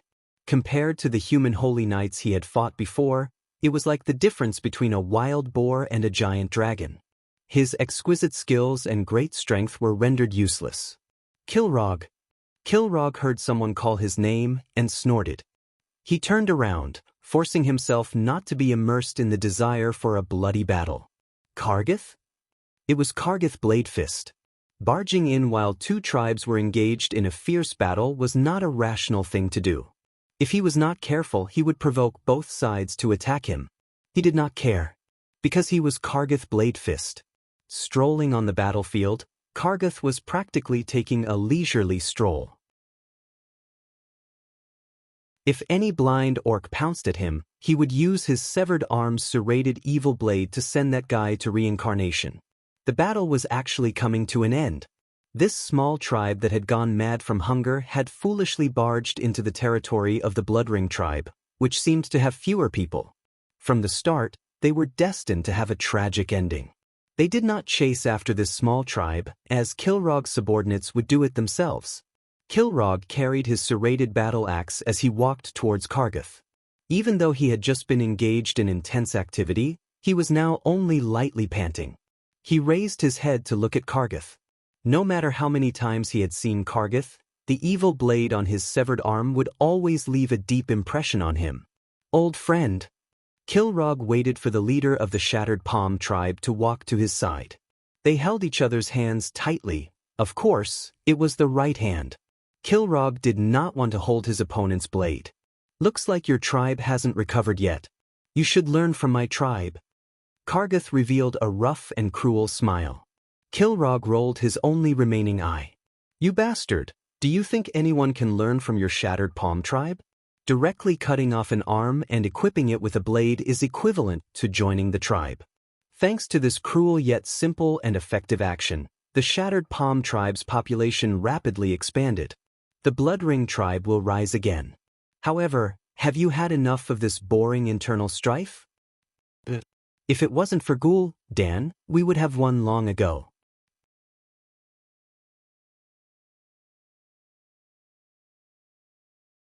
Chapter 684. These two powerful chiefs were convinced that all of this was Ghoul Dan's fault. On the main road of Draenor, the plains that were originally covered with trees and vegetation had become lifeless. The trees that were once full of vitality had all withered, and the sky that was originally blue had now become as red as blood. All of this was because of those warlocks and their endless thirst for power. Not only that, they had destroyed Draenor, but Ghoul Dan was the mastermind behind all of this. It was also because of his fault that the tribe was unable to defeat the Alliance and conquer that world called Azeroth. This was all because of that cunning warlock, and his people had betrayed the tribe at a crucial time, and went to that damned demon King Sarger's mausoleum to seek power, causing the front lines to collapse. What should we do? You're already the wisest chief I know. You're not as good as me in battle, but I'm not as good as you in intelligence. Kargath didn't hide his weakness at all. I'm not as good as you in battle? The place where Kilrogg's dead eye was emitted a dim red light, but this light disappeared in a flash. He didn't need to argue with Kargath. He was very clear about how ruthless Kargath, the madman who had broken his own arm when he was imprisoned by the ogres, and who had killed his way out of a mountain of corpses and a sea of blood, was. Once he provoked this battle maniac's desire to fight, then the outcome wouldn't be decided in a day or half a day. First, we need to form a new core of the tribe. Core? Yes. A powerful clan alliance that all the clans have no choice but to acknowledge, just like the Blackrock clan in the past. Without a powerful core as a flag, that group of people with brains full of muscles who only see the increasingly smaller hunting grounds in front of them won't listen to anyone. Kargath muttered to himself for a moment. The Blackrock clan is destroyed, but if only the Warsong clan was here. It's a pity that Hellscream is trapped in Azeroth. This was a chain reaction. If only one Blackrock clan was kneeling in Azeroth, then there would naturally be a second and third clan that followed closely behind. However, it was precisely because he was clear about the structure and relationships of the tribe that Duque acted very decisively. Getting rid of Blackstone, trapping Warsong, crippling Blood Ring, Dragon's Maw, and Shattering Palm, in addition to Frostwolf, who had already been exiled to begin with. This was no different from wiping out the top 5 clans of the Horde. Right now, the tribe was without a leader. Duque did not know that he had pushed the tribe too hard in the Second War, which directly led to the delay of Nuzul's emergence. What's more, he didn't know was that at some point in the future, an intense argument had already broken out about his existence. In an illusory, incorporeal spiritual space, several voices were arguing loudly. Duke Marcus is definitely a desecration and destruction of the timeline. Let's be clear. We bronze dragons are the protectors of Azeroth first, and then the protectors of time. Are you sure this Duque is on the Guardian's side? One of the possibilities we have deduced is that he will become the Lich King. That's only one out of 1,024 possibilities. Why don't you say that there's an 82% chance that it will become better? There's a 17% chance that it will remain the same? No, tampering is tampering. We must give him a warning. Kros, stop right there. The Bronze Dragon King Nozdormu at that point in time has clearly rejected all interference from us. Even if you return, it will be meaningless. Your power will be weakened to the point where you're weaker than a mortal. Alright, I'll compromise this time. Next time, I'll do it myself. Speaking of which, it was inevitable that Duque would incur the wrath of the Bronze Dragons of the future timeline. Because this guy had already begun to play with the changing of the era. If the previous Azeroth was said to have a typical medieval worldview and magic, then now Duque was single-handedly pushing Stormwind City and Iron Furnace Castle from the Middle Ages to the Renaissance. In fact, Duque really wanted to push Azeroth to the Industrial Revolution in a short period of time. Unfortunately, the 3 dwarven races that represented the highest technology in Azeroth, dwarves, gnomes, and goblins, had all chosen the wrong technological talents. It was not an easy task to retract all of their unreliable ideas of seeking death. At first, Duque wanted to promote the use of rifles in the human army. Unfortunately, the level of firearms in this world was currently at the level of those that used solid bullets. Not only was the barrel thick, it could not fire continuously at all, and it could easily explode. When the enemy was charging, arrows could generally be shot 3 times, but this time was only enough for 1 shot from the gun. Even something like a 3-shot shot was not enough to make up for this substantial firepower deficiency. So, Duque had to continue playing with shields and spears in the front row and spear throwers in the middle row. The only big change was that Duque had introduced the dwarven mortars. The mortars of this era were not standard mortars. They were more like support short-barreled cannons, but Duque had improved the cannonball and the gunpowder of the cannonball. The original solid cannonball was replaced with hollow iron balls filled with iron pellets to increase the destructive power of scattering. The gunpowder was changed from adding gunpowder powder each time to storing the gunpowder in a gunpowder bag wrapped in oiled paper. When ignited, the gunpowder would still ignite, but the time needed to add the gunpowder was shortened, and the rate of fire increased. Duque began to train the mortars. After all, this could increase the firepower of the soldiers in short-range firepower support.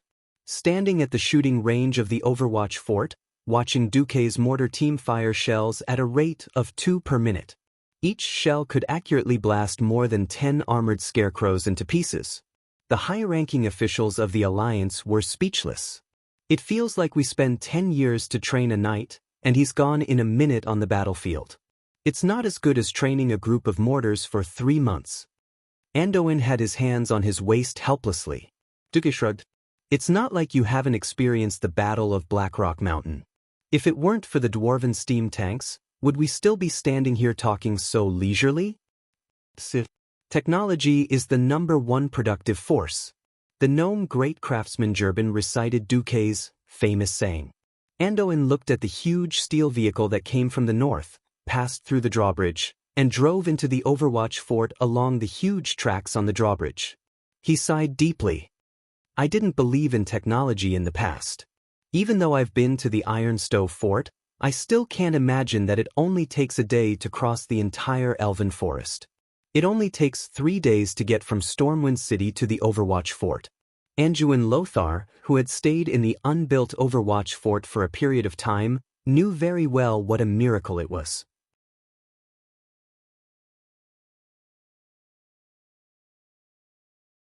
Chapter 685. Dark Portal Year 4, October 16th. This was a big day worthy of the entire Alliance's commemoration, because on this day, it announced the completion of the reconstruction of Stormwind City, the construction of the Overwatch stronghold that was responsible for monitoring the Dark Portal, and the opening of the entire railway that spanned more than 2,000 kilometers, spanning across 4 major regions and connecting Stormwind City and the Overwatch stronghold. Using 2 years to create so many things, not to mention the amount of manpower and resources used, just this short period of time was enough to shock the entire Alliance. Impossible? Terenas almost fell off his throne. No way! I've only just finished rebuilding the inner city. Celeste, whose home had also been demolished, looked at his riptide castle, which was now a size smaller, and smiled bitterly. What was even funnier was that after Gilnis broke away from the Alliance, King Xian Greymane acted as if he was possessed. He was worried that the alliance of almost 10 kingdoms would interfere with Gilnis' internal affairs. Since last year, they had given up on the southern part of Silverpine Forest and started building the Greymane Wall along the terrain. Xian's method was similar to Thoradin the Great's construction of the Thoradin Wall to ensure the safety of the earthy highlands. However, it was infuriating to compare oneself to another. Gilnis had only just finished building a wall, but it was already announced that both cities had been completed at the same time. Old Jean's face was slapped so hard that it was bright red. That's impossible. How did Duque do it? Xian cursed from his throne. I heard that he boldly used goblins to help him, and even pulled over a lot of giant arcane puppets. Gnomes? Arcane puppet? Duque must be crazy. You can't blame Jean for saying that. Almost all of the intelligent races on the continent didn't have a good impression of the gnomes. They only knew how to destroy things without building anything. No matter where they went, they would create a foul atmosphere. However, it also depended on how it was used. No matter how unreliable the gnomes were, there were a few things that allowed the gnomes to be at the forefront of the world. The first was the goblin lumberjack. These gigantic robots were as tall as 2 people. Even though their terrible fuel engines produced ear-piercing noises all day long, and they constantly produced pungent smoke, the efficiency of the goblin lumberjacks was far above all other races. Even the thick-shouldered orc laborers couldn't compare to these robots that had sawtooth circular chainsaws installed on their arms. The second was goblin gunpowder. Don't think that the goblins were a bunch of fellows who were adept at using gunpowder and shouting explosions are art. Another way to use the goblins was to use them to blow up mountains. The ground of the elven forest was mostly flat.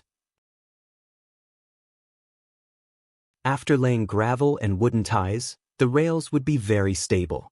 Starting from the Red Ridge Mountain, it was no longer possible. The rugged Red Ridge Mountains originally only had a narrow, winding path. To get the trains through, it must be widened. When Duque chanted the mysterious spell that had always been effective against the gnomes, I'll give you a lot of gold coins. Afterwards, countless goblins' eyes turned red as they howled and charged up the mountain with explosives. The continuous explosions could even be heard dozens of kilometers away in the East Cove lumberjacks. The crazy goblins blew up rocks and themselves into the sky. Within 3 months, they blew up the canyon near the triangular intersection into a basin and turned the natural moat into a passageway. According to the original agreement, after the completion of the project, Duque would pay more than 15 million gold coins for the cost of blowing up the mountain. Every big boss in the alliance was shocked to hear this amount of money. However, one night, half a month before the project was completed, an accident happened. For some reason, a rumor was leaked that the Red Dragon Queen Alexstrasza had helped to eliminate a big demon in the blasted lands. As a reward for the Red Dragon army agreeing to leave a small team of red dragons in the blasted lands, Duque prepared a sum of up to 1 million gold coins for the queen. That night, a few groups of goblins risked their lives to sneak into the queen's temporary cave in an attempt to steal the gold coins. In the end, the queen was furious and went on a rampage. She killed nearly 1,000 goblins at the campsite and burned them all. F***CK. In the spirit of a fair and just contract, I invited you to work for me. But you came to steal the money of the Alliance's most important ally. I'm hiring workers, not thieves and swindlers. Duque waved his hand and told the goblins to scram. At first, the goblins wanted to argue and ask if they could get half of their wages, but Alexstrasza, who was beside them, shouted, "Scram! If you talk any more nonsense, I'll burn down your hidden treasure bay." If one had to ask what was the difference between a goblin boss and a normal goblin boss, it would be that the goblins had some brains. They knew that the goblins couldn't afford to offend the Red Dragon. If they had to blame someone, they could only blame themselves for not controlling their brainless subordinates to steal the Red Dragon Queen's treasure. The queen unleashed a wave of dragon might, and the goblins ran away in fear. Then, they didn't even have to pay the 15 million gold coins. A few big bosses in the alliance turned around and wondered if Duque had purposely blackmailed the goblins. That's right. He did it on purpose. The goblins were a race that only cared about money. As for moral integrity, they would sell it for money. They could work for the beastmen, the dragons, or the fire elementals. Whoever offered the highest price, they could sell off their previous employer in the next second. Last year, Daoist had taken the fleet of Stormwind and the fleets of the two countries to Hidden Treasure Bay to cause trouble for the goblins. The goblins had to cede territory and pay reparations. They had to hand over almost all of their warships. This year, they finally had a big deal. The goblins had used up almost all of their gunpowder stocks. Who knew that apart from the 1 million gold coins down, they wouldn't receive anything more. The goblins were furious and aggrieved. Although they had doubled the price of the cheap gunpowder and added a zero at the end, they still felt that Duque had cheated them. This time, they had been cheated by Duque. Yes, Duque had indeed cheated them. So what? Duque would never let these bastards join the alliance. Moreover, in the original history, the goblins were on the Horde's side. After using them, he would kick them away. Moreover, the entire alliance was cheering. The last key to quickly building Stormwind City and the Watchtower was the arcane puppets. These humanoid puppets, which were over 5 meters tall, were not rare. They could be seen everywhere on the streets of Silvermoon City. The puppets only needed a mage apprentice to control and were quite useful. They worked without complaint and could easily lift 10-ton boulders. Arcane puppets were the ones who built the core of the sturdiest outer wall of the Watchtower. They carried the cut boulders and stacked them up one by one. A single puppet could do the work of hundreds of people for a day.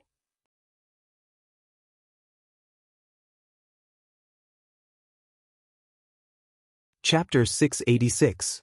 Unfortunately, there was a serious problem with the arcane puppet. It consumed a lot of mana. A magical jade could only allow it to work for an hour. According to the Daligen's calculations, this meant that the cost of using an arcane puppet for an hour was more than 100 gold coins. In the eyes of the allies, how was this building a city? It was like piling up gold coins on the ground and melting them. If it wasn't for Duque's confidence when the door of darkness closed, and the possibility that it would reopen within 2 years, the big shots of the alliance wouldn't even be willing to fork out so few people, not to mention the 5 million gold coins that they volunteered after seeing the scale of the project. However, seeing that Duque was the only one paying, no one dared to ask where the 5 million went and what it was used for.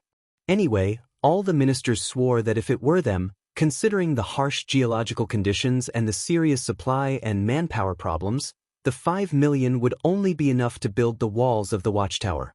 Barbicans, turrets, arrow towers, and the outer bastions were all out of the question, not to mention building a train station inside. Who could be like Duque, rebuilding 2 cities in one go and building a complete high-speed supply line? King Lang stood beside Duque. Now that the watchtower is built, you can breathe a sigh of relief, right? Duque nodded. You can say that. Anduin was more concerned about another problem. What if the tribe doesn't come in 2 years? I'm 90% sure that they will come. If they really don't come, I'll just let the Marcus family guard this place for generations. Duque pursed his lips. He didn't believe that the Burning Legion could wait that long. You're really willing, you're only 19 years old this year. For Azeroth. As Duque spoke calmly, the moral integrity he inherited from Alonso's fail began to echo with Duque's will, causing his body to emit a faint holy golden light. That was the will of a saint, and also the will of a hero. It was as if the young Duque's soul had sublimated because of this sentence. For a moment, everyone around was filled with respect for Duque's words. For Azeroth. Lang and Anduin stretched out their right hands in unison with their palms facing down and the back of their hands facing the sky. They stacked their hands together and looked at the crowd at the same time. For Azeroth. The bronze-bearded dwarf King Magni was relatively short, and he directly grabbed the hands of the great dwarf craftsman Jurban and his kinsman Kudrin. For Azeroth.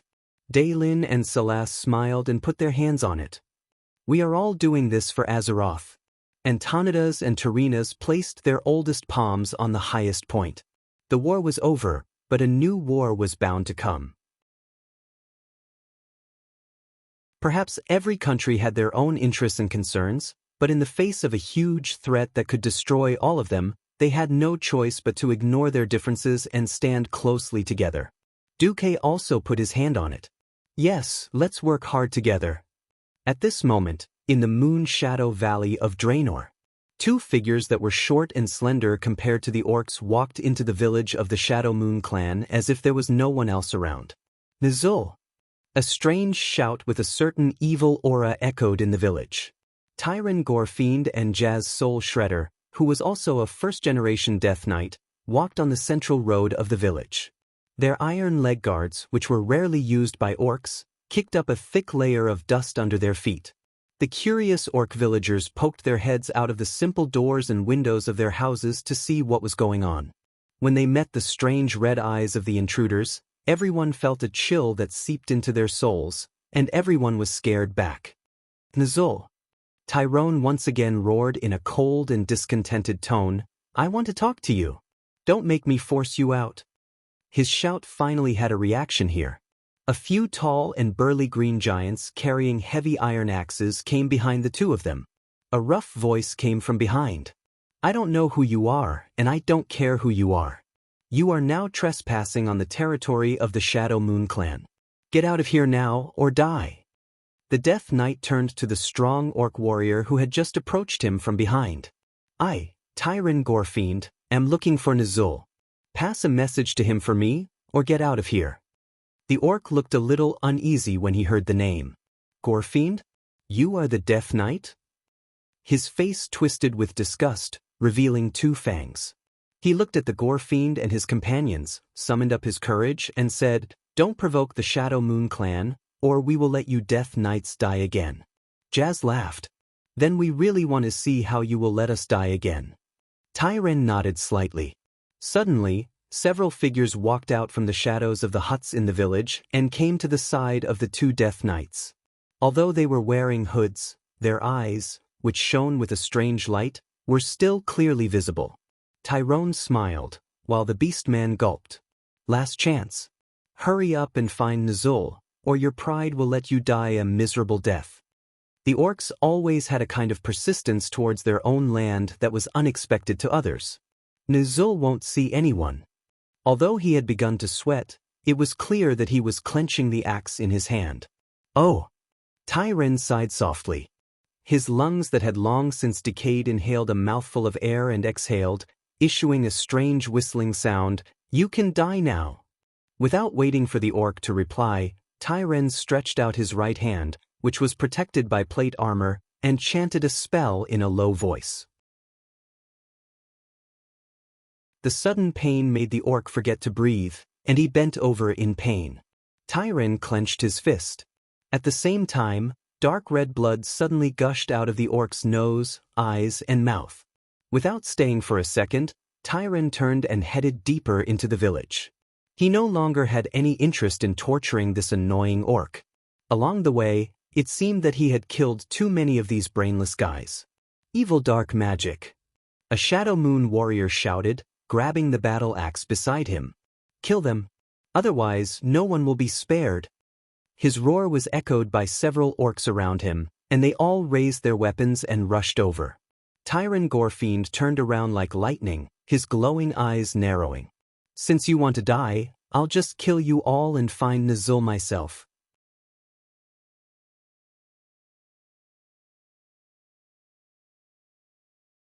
Chapter 687. This time, he spread his hands forward at the same time, and the surging power of darkness condensed at his fingertips. A second later, as if a powerful mage had thrown a big fireball, the power of darkness exploded in front of the orcs like black flames, easily sending the orcs who had just rushed over waving their battle axes flying. They lay on the ground, howling in pain. Stop. Enough orc blood has been shed. An old orc's voice came through the air, echoing in the ears of all the orcs and death knights. The majestic voice itself had a mysterious power that made people unconsciously obey it. Tai Long put his arms down, and the death knights retreated in unison, forming a line behind Tai Long. Every pair of scarlet eyes stared at the leader of the Shadow Moon clan who appeared in front of them. Nizul, you've finally come, Tai Long Gorefiend said lazily, standing in a pool of blood. In the next moment he felt the old orc warlock's anger. The Shadow Moon clan has too many settlements, and it's too troublesome to find them one by one. I had to do this in order to get your attention. He turned to Nizul and was surprised to find that Nizul's face seemed to be smeared with a layer of white powder. It was deathly white, and his whole face looked like a skull. He looked at Nizul and Nizul looked back at him. When their eyes met, Nizul's eyes widened in surprise. I dreamed of you, he muttered. In the dream I foresaw death. And now you've come? Nizul's thin and slender fingertips touched the hand-painted skull on his face, and a few white pieces peeled off. His voice seemed to have a sense of helplessness, as if he had to bow to fate. For 2 years, I've had the same dream. In the end, you still came to take my soul. Soul? I'm not interested in your soul, and of course, I'm not a saint who came to redeem you. You're right. I did come for you, but not for the reason you think. I came to ask you to stand up and lead the entire clan. Nizul looked very confused. In order to bring the tribe one step closer to the abyss of destruction? Haven't I committed enough sins? Nizul's eyes were filled with unease and fear. I'm not a good tribe leader. Once upon a time, I believed in a false illusion, causing the entire tribe to fall into the flames of war, causing our world to be almost destroyed. I don't deserve to be the leader of the tribe. Please find someone else. Tai Long frowned. He had never thought that the ambitious Gul'dan spiritual teacher would be so weak. If it was anyone else, he would have killed them. He tried to persuade Nizul again. The tribe needs you. The tribe has been destroyed. Nizul interrupted him. Half of the orcs are trapped in that evil world. Most of them have left us forever. You want me to use my own strength to cross the void and become the leader of a group of dead people? Even if I can, what can I do? The light in Nizul's eyes seemed to have returned to 2 years ago, back to the horrible scene described by the defeated orcs. 200,000 orcs died in the battle, and that was not a power the orcs could resist at all. Nizul's body trembled like a sieve. The alliance is too strong. They have artillery and they have dragons. Our tribe will never win this war. The orcs' fate is already sealed. They will either be destroyed by the alliance in that world, or wait for death in this world that is gradually being destroyed. We can only choose how we die now. Tai Ren was almost driven mad by Nizul. He never thought that the once respected tribal chief would become so afraid of death. Saying that Nizul was weak was already praising him. This guy was a complete coward. What was even more unfortunate was that Nizul was an absolutely necessary part of Tai Long's plan. Tai Long could no longer bear it. He grabbed Nizul's arms and shook them angrily. It's been 2 years. Ever since the collapse of the Dark Portal, you've been hiding like a turtle for 2 years. In this world, the clans have done nothing but kill each other for the smaller and smaller hunting grounds. Are you really willing to wait for death in despair like them? So what? Nizul roared in despair. Nizul was finally a little angry, but Tai Long was happy. He had found a breakthrough. Yes, the current Nizul was definitely a person who had abandoned his own people, lost his sense of honor, and had no sense of responsibility. But Tai Long found that he was afraid of death. If there was a weakness, it could be used. Wasn't that right? Tai Long's calmness infected Nizul. Although the Dark Portal was destroyed, I have absolute confidence that I can rebuild it. I will leave a spatial crack in Azeroth until the entire tribe can pass through it. Then I heard from Ghoul, Dan, that there are some artifacts. If we can get some of them, we don't need to defeat the Alliance because our goal is not to conquer the whole of Azeroth. Nizul stopped struggling. His face was full of confusion. If we don't conquer Azeroth, then why did we repair it? As long as we get those artifacts, then we can change the spatial coordinates of the Dark Portal and use it to leave Azeroth and Draenor. We can live in other worlds. Well, other better worlds. Tai Long's voice became full of temptation, like an uncle who was using a lollipop to lure a child. Nizul listened with rapt attention, and a glimmer of hope appeared on his pale face. Nizul was a guy who was afraid of death. He knew very well that entering his hut again and continuing to live in seclusion was waiting for death. Rather than that, it was better to choose to accept a new fate. Nizul finally asked, "Do you already have a comprehensive plan? I mean a comprehensive and foolproof plan." Of course. Tai Long Gorfiend tried to make himself appear full of confidence. Although this was a bit difficult for a dead person who had already lost his blood, he still tried to make the soul fire in his eyes burn brighter. This time, Tai Long did not press Nizul. Instead, he waited patiently for him. "Tell me your plan." Nizul turned and walked into his hut. But this time, Tai Long Gorfiend walked in with him. Other Death Knights replaced Nizul's orc guards at the door.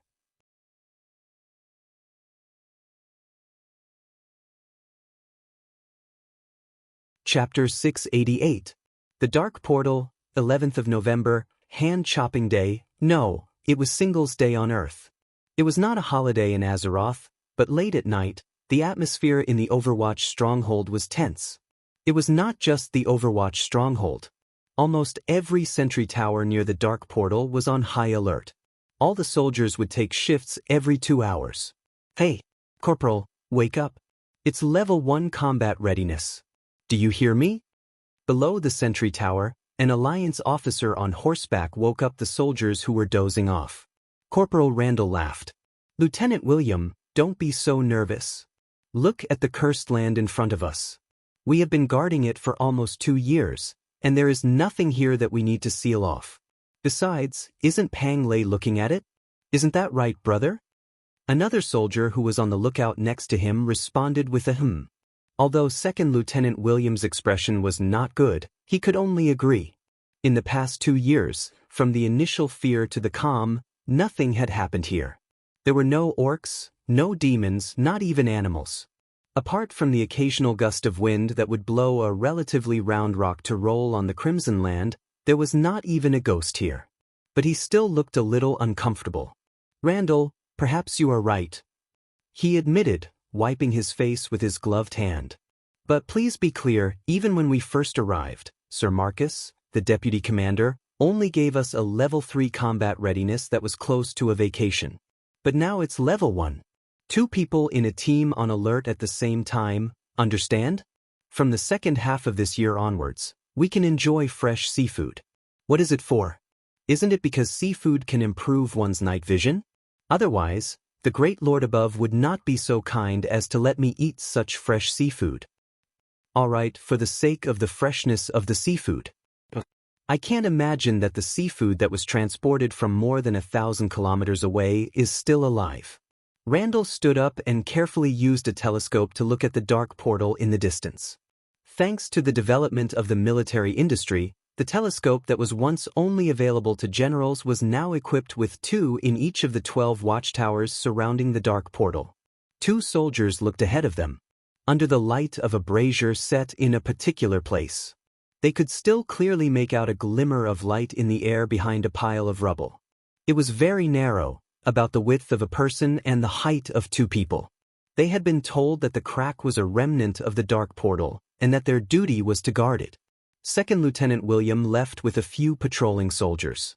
Corporal Horrell spoke up. I have to say, this job is pretty easy. You get 3 times the pay of a soldier of the same rank, and all you have to do is keep an eye on an opening that won't move. If anything happened, they could just blow the alarm and escape. And we can change shifts in an hour. William was about to say something else when he stopped. His eyes that were pressed against the binoculars suddenly widened and he whispered, "Look over there." With the light from the braziers that had been set up beforehand, they could clearly see something coming out of the distorted door of light. In the light of the fire, the shadows of those things were cast on the huge wall behind the door of light that had been set up beforehand. The huge figure, with its long fangs, looked especially ferocious. "Wu, did you hear that?" Horrell reminded his partner. At the same time, the green-skinned giants revealed their true faces in their field of vision. Damn it! That's Taraja's signal. We're not seeing things. It's really the Horde. Those evil green-skinned creatures are coming. William lunged at the horn hanging on the wooden sentry tower behind him. Woo! A bugle sounded. 2-3-12. Immediately after, a huge fire beacon was lit on the sentry tower a little further away, and a siren was sounded. Woo! Every Alliance soldier on the sentry tower, after fulfilling their duty, immediately jumped off the sentry tower as fast as they could, untied the reins of their escaping horses, and whipped them to escape. On the walls of Overwatch Stronghold, Turayan, Lothar's adjutant, was patrolling. Suddenly, he stopped and shushed the other soldiers beside him.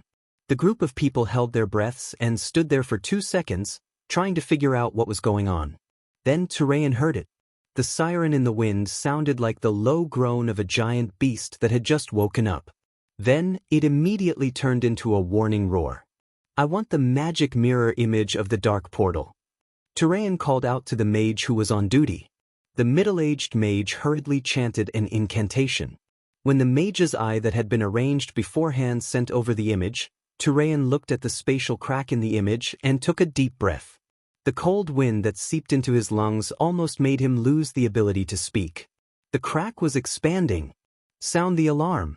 Level 1 alert. The enemy has appeared. He waved his arms in excitement, calling out to the guard on the clock tower. But the young guard was obviously a new recruit, and he actually froze in place out of fear. For the sake of the holy light. Don't King daydream at this time. Turayan could not hold it in any longer. He immediately pulled out the hammer at his waist and threw a hammer of wrath at the huge alarm. Hammer of wrath did not have any special effect on creatures or inanimate objects that were in perfect condition. But as one of the few long-range attacks of a paladin, it was more or less the same as being hit by a hammer.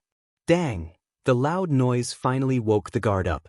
He suddenly mustered all his courage and shook the hemp rope that connected the large bell like a madman. Dang! Ding! Ding! The bell of war rang. At the side of the command room of the watch fort, Andoin, who was in a light sleep, suddenly opened his eyes. His 2 attendants jumped up at once, and hastily tied the armor that they had prepared for their commander. When Anduin Lothar came to the command room fully armed, he found that his adjutant Turayan, Daneth Trollbane, Muradin Bronzebeard, Haas, and the mage representative Krasus and a large group of people were all there. Report the situation. Turayan looked towards the west with eyes full of admiration. That was the direction of Karazhan. Deputy Commander Marcus' prediction is completely correct. The Horde is here. The latest news from the bandits of MI7 is that there are confirmed Death Knights and more than 2,000 Horde warriors. The preliminary judgment is, listening to Turayan's report, everyone thought that the completion of the Overwatch stronghold was really timely.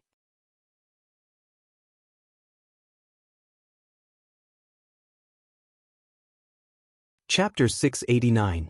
In the cold night, the Horde warriors who had rushed out of the dark portal heard William's horn and tried to kill the Alliance guards on sentry duty. But it was too late. Yes, they had the numbers. Unfortunately, when they rushed to the tower, they stepped on something strange. It felt like a hard iron plate. The next moment, the iron plate under their feet suddenly exploded.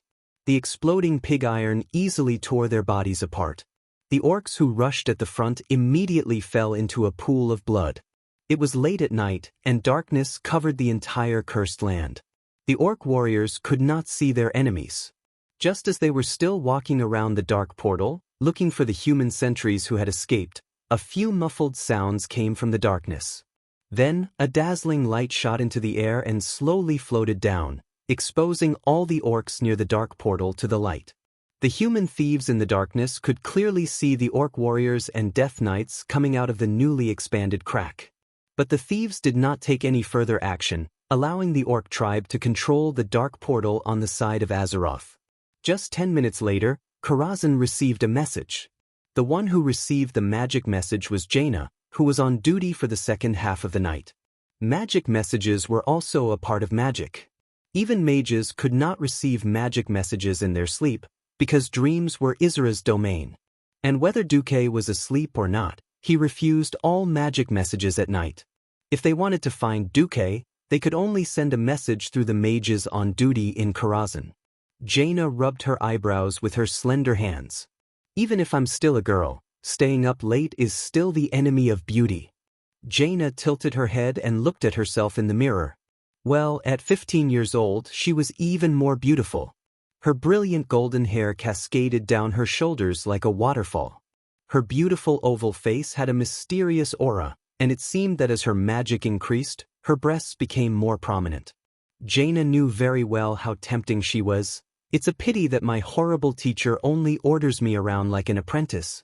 Jaina spat harshly before standing up and walking out of the library.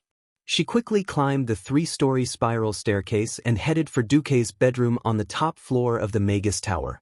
Before she reached the door, the voice that drifted out from the crack of the door made Jaina's cheeks burn. But, I can't take it anymore. Duque's godly sword is too mighty. I can't take it anymore. Go look for Sasha. This was the voice of Aurelia, the eldest sister of the Windrunner family, who usually appeared to be noble and elegant. Sasha is sleeping soundly. Please do not disturb her. This weak voice naturally came from his third sister, Sasha. But little Gianna is outside. She must have something important to do. Aurelia tried to divert Duque's attention. Since she had been exposed, Jaina could only brace herself and knock on the door. Knock knock. After that, Jaina said, Teacher Duque, there's news from the watchtower. The door of darkness has reopened. At this time, that bastard Duque's voice floated out. Okay, got it. Tell Lothar that everything will go according to plan. After saying that, Aurelia's surprised voice rang out again. Obviously, that bastard Duque had started fighting again. Jaina was stunned. That's it? That's it? That's the third battle of the Door of Darkness. The Alliance's warriors are probably fighting on the front lines right now. You still have the nerve to mess around here? By the way, have you even considered the feelings of the rumored fiancé of the legendary Grand Duke Marcus? Do you really think I'm dead? Jaina gritted her teeth in hatred. Unfortunately, even if Duque did not say it, she knew that Duque was really determined not to marry her. It was not until Jaina was far away from the door that Duque said, Oh, sorry, I didn't pay attention just now. Ah, Jaina, you should sleep too. From tonight onwards, you don't have to be on duty anymore. We should focus on fighting the enemy. Karazhan is also the main battlefield. This is also the main battlefield? Who is the enemy? Jaina was a smart girl. She was also quite aware of the big picture. It was precisely because of this characteristic that she was fooled by Duque. She diverted her attention from this small problem that Duque did not want her and chose the Windrunner sisters. She had been with Duque for almost 2 years. Although she was a magic apprentice, she grew very quickly. Not only did she advance from the earth level to the sky level as a mage, but she also became a commander. Everything that Duque had done in the past 2 years made Jaina extremely curious. No, it should be said that everything that Duque did aroused Jaina's curiosity. Whether it was the seemingly unconstrained and self-contained planned economic system that operated perfectly, or the long supply line that seemed to exist to prove Duque's foresight time and time again, it all proved that everything that Duque did had a clear goal, and the things that he worried about would definitely come true. For example, when Jaina personally asked the strongest mage in the Alliance, Antonidas, about the reopening of the Dark Portal, he only gave a vague idea that it might open again in 5 years. This was a completely different concept from the 2 years that Duque had been waiting for. It was not 2 years. Or rather, it should be said that Duque had already accurately reached the 2 months. As Duque's disciple and secretary, the order that the Watchtower would enter a level 1 state of alert starting in November was also passed on by Duque. On the surface, Duque was like a very clear and easy-to-read book. He finished reading it in a few seconds. Every action and every step of his seemed very simple, but when all of Duque's actions were combined together, no one could understand it. Even if Jaina did not want to admit it, she had to admit that there were still many things that she could learn from Duque. One day, I will learn everything from you and then teach you a good lesson. At the same time, the Alliance was teaching the Horde how to behave. The original Alliance was not good at fighting at night. At night, all formations and commands would be severely discounted, and the influence of the orcs at night was not as great as that of the humans. And the Death Knights, who did not need to use their eyes to see people, and could only rely on their souls to judge the other party, were even less affected. But now, it was indeed the Alliance who was teaching the Horde orcs how to behave. This was not the first time that Noxus had wanted to ask, "Can we hit the Dark Portal like a blind man?" However, Muradin told Noxus in a very professional manner, "Duque has set the shooting parameters for all the cannons in the fortress. The shooting parameters are the shooting parameters that the cannons must hit the enemy." Seeing that Anduin Lothar was still confused, Muradin scratched his head. "Anyway, even if it's night, as long as the cannons are aimed at this preset angle, they will definitely hit. Don't worry about it, you'll know once you fire." In the next moment, the 36 Longsong cannons roared in unison.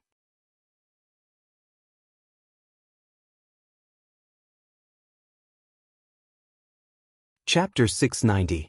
Whoosh! An ear-piercing whistling sound came from afar, as if the Grim Reaper was swooping down from the sky. The orc warriors who came to Azeroth for the first time did not know what was going on. The moonlight was not bright that night, so they could only look around foolishly.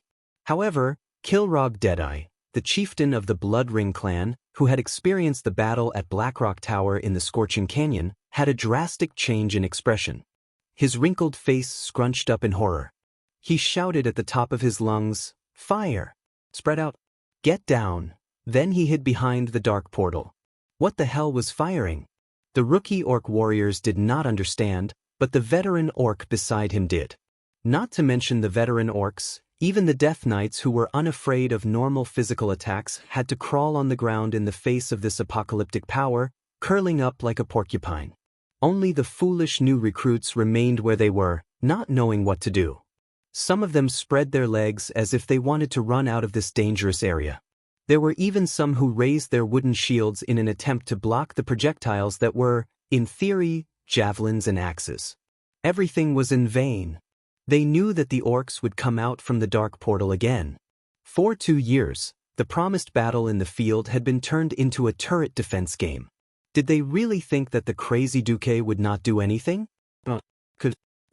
After calculating the distance between the Dark Portal and the historical Watchtower, Duque first discovered a serious problem. The cursed land was like a kettle, surrounded by steep mountains that were difficult to climb. The original location was next to the only exit. Anyone who wanted to leave the cursed land would have to go through the double baptism of cannon fire and arrows. Moreover, the watchtower was built at the highest point of the mountain. Anyone who wanted to attack it would have to go through a painful attack. It seemed good, but the original location of the watchtower was too far from the dark portal, so far that the cannon fire of this era could not reach it. This was an absolute disadvantage. Duque also understood that using magic near the dark portal was suicidal. Once the chaotic magic energy affected the cracks in space, both sides would be doomed. Therefore, Duque's response was to expand the watchtower. It turned out that the historical Overwatch stronghold only had a single layer of walls. Moreover, when Nazul led the orcs through the dark portal for the second time, the Overwatch stronghold was only the lowest level of stone castles. It was not the complete structure that was 30 years later. Duque had used the arcane puppet to speed up and change everything. The watch fortress in this world was at least 10 times larger than before. Furthermore, it had 3 concentric circles with 3 layers of walls. The innermost circle was naturally the original location of the Overwatch fortress. It stood on top of a mountain and overlooked the entire cursed land. The center circle was divided into 2 parts. Near the Swamp of Sorrows, there was a huge train yard and a series of temporary unloading yards. Close to the dark portal was a Barbican-like defensive area with a large number of inhumane defensive devices installed, such as small mage towers that specialized in enhancing a mage's magic power. The outermost ring was the layered bombardment field that occupied more than a quarter of the cursed land.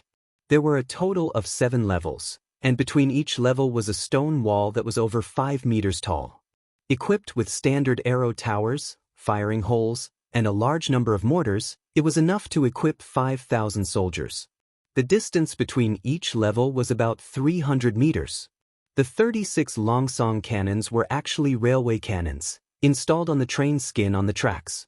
Behind each longsong cannon was a locomotive. Once the front line fell, the cannon would be pulled back along the tracks by the train. Of course, apart from the locomotive, there was also a capstan for pulling and a handrail for pushing the cart. If necessary, the dwarf cannoneers and soldiers could push the cannons back with manpower.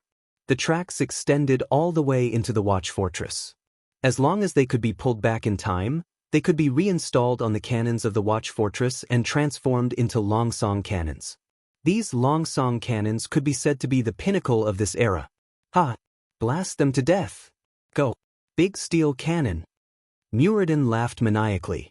The cannon that was 6 meters long and had a diameter of about 1.2 meters was called small steel cannon. Therefore, this cannon that was fixed on the train had a length of 10 meters, a diameter of 1.5 meters, and could fire a distance of 3 kilometers, was called big steel cannon. When Noxus heard the deafening sound of the cannon firing from several kilometers away, not only did his eyelids twitch wildly, even his heart was about to jump out of his chest. Only the fanatical dwarves with earplugs were jumping around the cannon, as if they were celebrating Midsummer Day. That's right. They couldn't improve the quality of the steel, but they had to increase the range and power, so they had to make the cannon barrel bigger and thicker. Originally, only a dwarf in the state of descended deity could lift the cannon, but now it would take 2 descended deity dwarves. But it didn't matter as long as it worked. The only problem was that due to time constraints, not all 36 longsong cannons were big steel cannons. 30 of them were the small steel cannons that had been used in the Battle of Black Rock Mountain. However, when the 36 cannons fired at the same time, everyone only had one feeling: God. Bang. Crack. Crack. Although many of the longsong cannons were installed with recoil mechanisms, due to installation errors and other reasons, the rails under the cannons were destroyed in an instant. A large group of bronze-bearded dwarves had no choice but to transform, forcibly lifting the longsong cannons out and placing them on the relatively intact rails at the back. But thinking about it, just the recoil alone was so terrifying. How shocking would the power of the blast be? That's right. This was the judgment of the Alliance. This was the roar of the Grim Reaper. This was the arrival of the apocalypse. More than 80% of the 5,000 tribal elites that came out of the Door of Darkness flew into the sky immediately. Of course, the orcs and death knights couldn't fly. In the form of corpses, they were blasted hundreds of meters into the air, exploding into thousands of flesh and bone parts, and then scattered irregularly over an area of several square kilometers. Not being blasted into the sky didn't mean that they were spared death. Many orcs that were slightly further away from the Door of Darkness were hit by the indescribably huge impact, and their internal organs were shattered, blood spurting out of their mouths and noses as they died. Only those who were truly far enough away, or like Kilrog, hid behind the Door of Darkness. Those who were lucky enough to escape death didn't have it easy either. Many people felt that the world was silent, and no matter how much they screamed, they couldn't hear any echo, because they were deaf. Looking at the orc vanguard that was completely annihilated by a round of cannon fire, Nithzul, who had sacrificed the Void Demon in exchange for an extremely strong defense, was so scared that he peed his pants. No, it shouldn't be like this. It can't be like this. How could we possibly win against such a terrifying alliance? I want to go back. I don't want to do this anymore. I want to go back.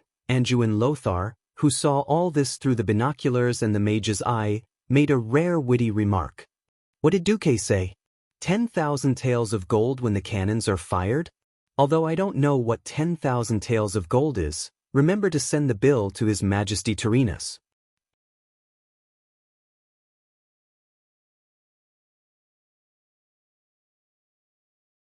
Chapter 691. After Anduin finished sending the bill, the commanders around him smiled bitterly. What kind of business is this? Why does it sound like the heroes who guard the borders for the Alliance have become profiteers? Yet, no one had any objections. Because the Rotterdam Kingdom had not been kind in the past 2 years. At the end of the day, it was all because of Alterac. Since they had fallen out with each other, the Rotterdam Kingdom bought and annexed Alterac's land in both official and unofficial forms. The Bara family's land was confiscated by the Alliance. However, the rich Rotterdam Kingdom chose to compensate the surrounding countries with money when it came to distributing the confiscated land. They kept the land prices low while exerting all kinds of political pressure. As a result, the entire Alterac Mountains were now under the Rotterdam Kingdom. Only Stanbrad, Icewind Ridge, and Hillsbrad Hills belonged to the nobles of the Rotterdam Kingdom for the time being. To everyone's surprise, Duque did not bother with the Rotterdam Kingdom on the Alterac Mountains at all. It was as if he had acquiesced to the Rotterdam Kingdom's misdeeds. No one thought that retribution would come so soon. Anduin took out a letter that Duque had written a long time ago and read it. The Alliance's highest command has informed the Rotterdam Kingdom that the Horde army broke through the Door of Darkness at 4 in the morning and is attacking the watchtower where the Southern Army is stationed. The Horde's attack is fierce, and we have retaliated with heavy cannons. We have wiped out more than 5,000 Horde soldiers in half an hour. To prevent the Horde's million-strong army from breaking through the watchtower and sailing north from the Swamp of Sorrows to the sea-watching cliff of the hinterlands, we are requesting your country to fulfill its responsibility as the leader of the Alliance and allocate 5 million gold coins. The commanders covered their mouths and laughed after hearing it. Damn it, is this a notice? This is clearly a blackmail letter. Clearly telling the Rotterdam Kingdom that the war has started, and this place is too far away from you. You don't have to send troops, but you have to give me double the money. Otherwise, don't blame me for not having the money to buy cannons. Geographically speaking, the Alliance was not weak at all.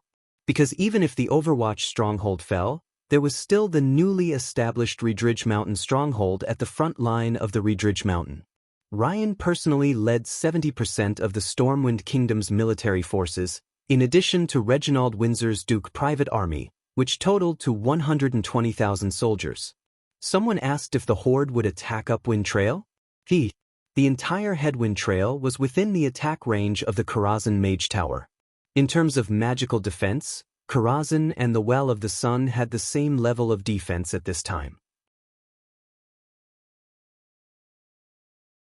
They were even stronger than the Dalajan and Silvery Moon City.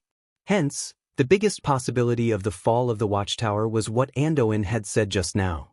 The tribe would cross the sea and attack the hinterlands.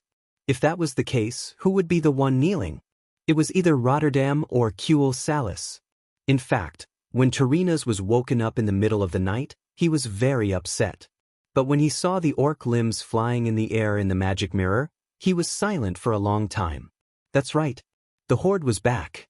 Looking at the map that Anduin had attached, and judging from the tribe's battle flags, Tarinas could feel his stomach hurting.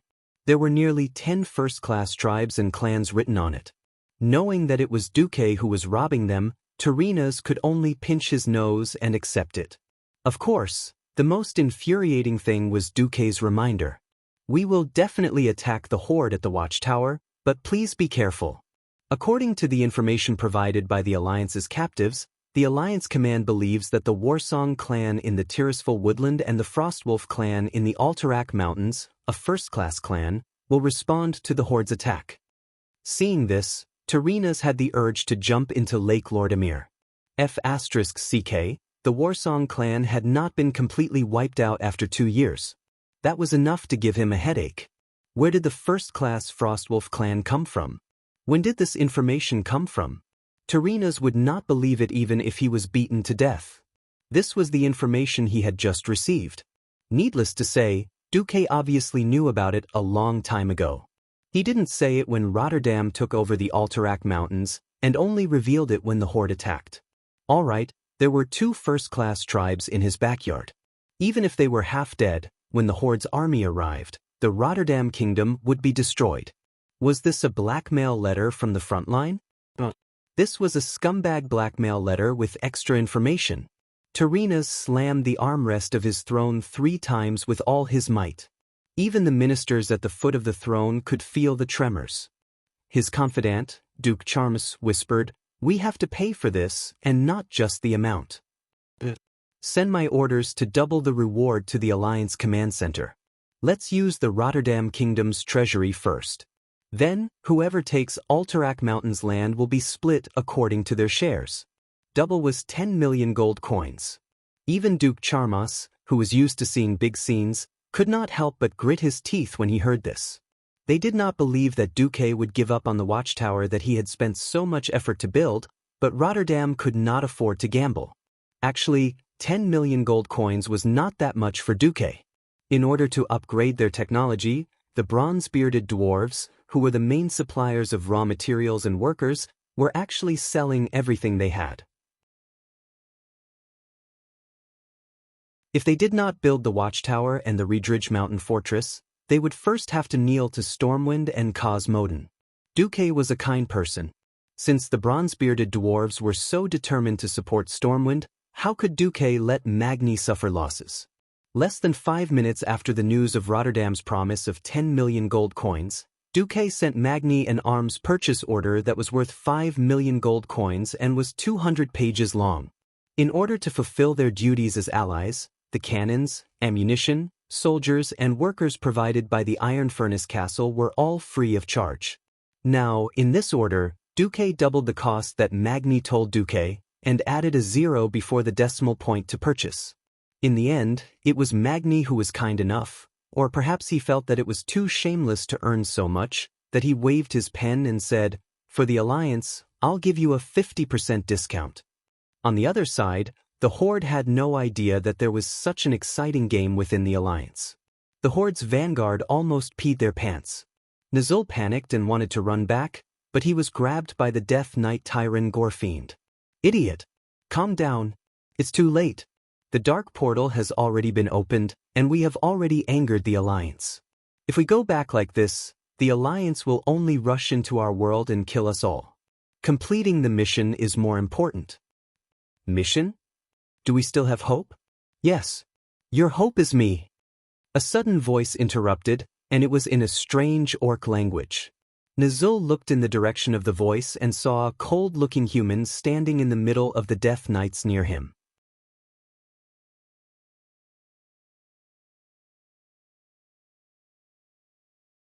Chapter 692.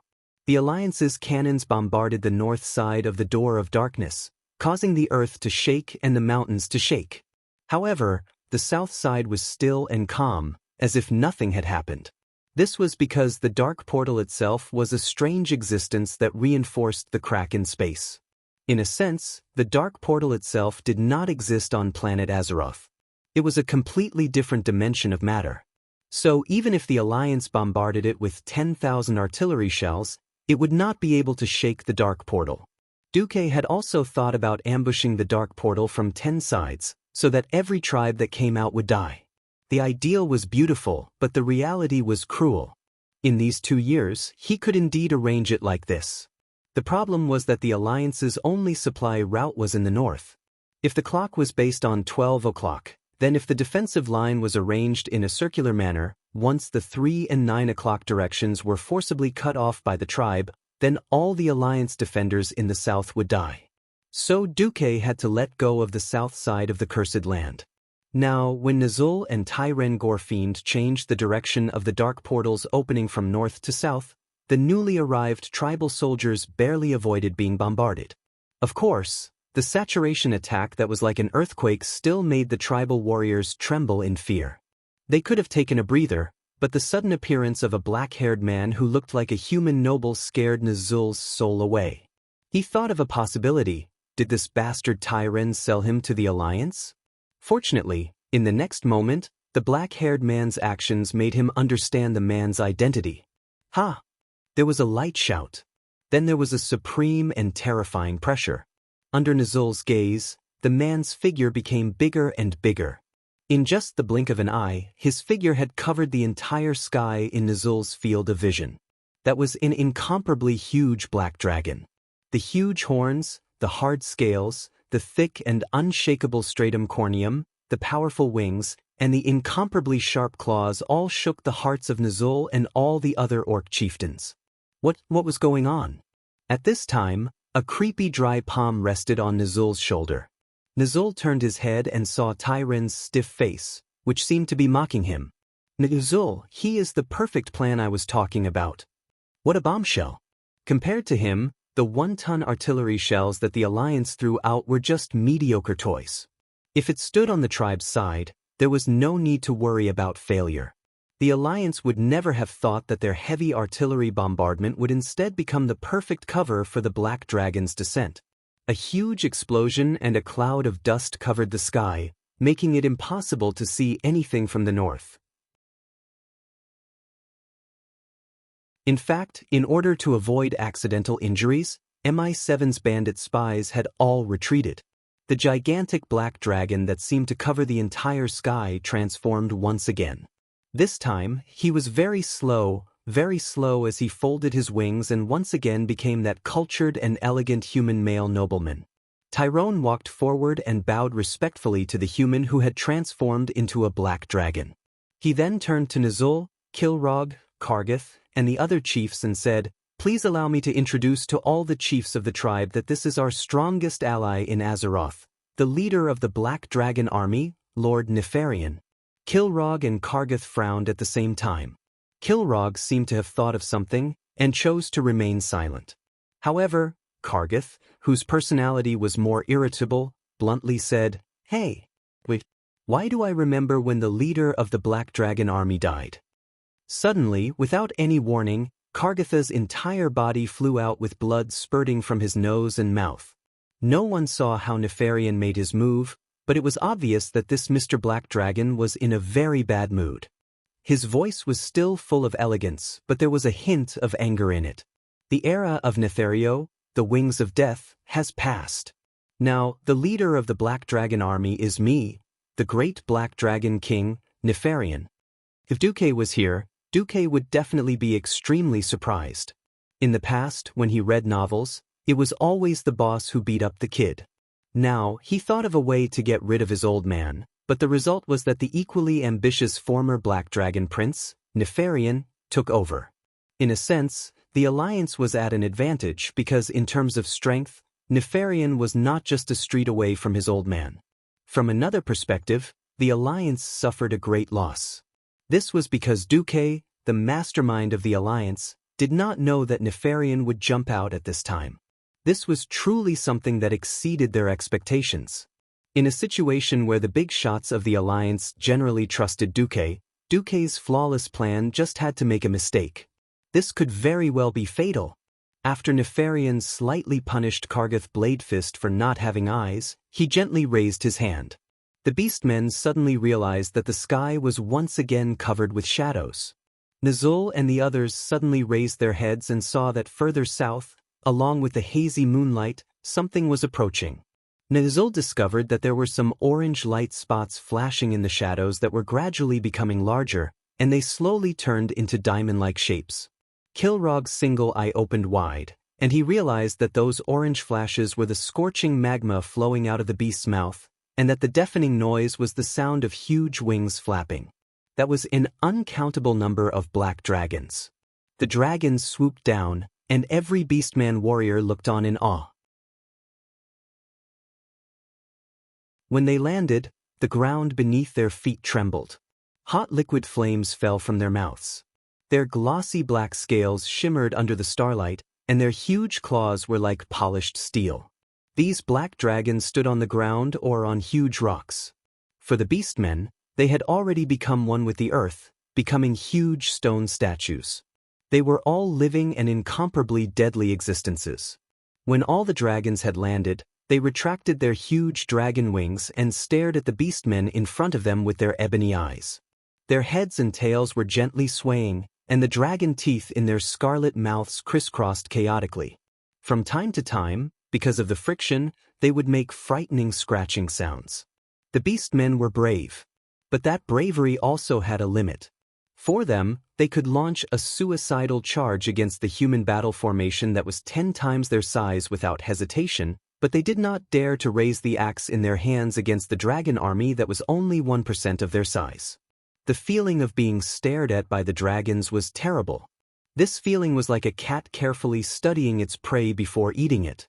Almost every beastman could not help but shiver. "My subordinates are here," Nefarian said to everyone. His tone was filled with obvious pride. The strongest creature in the entire world of Azeroth.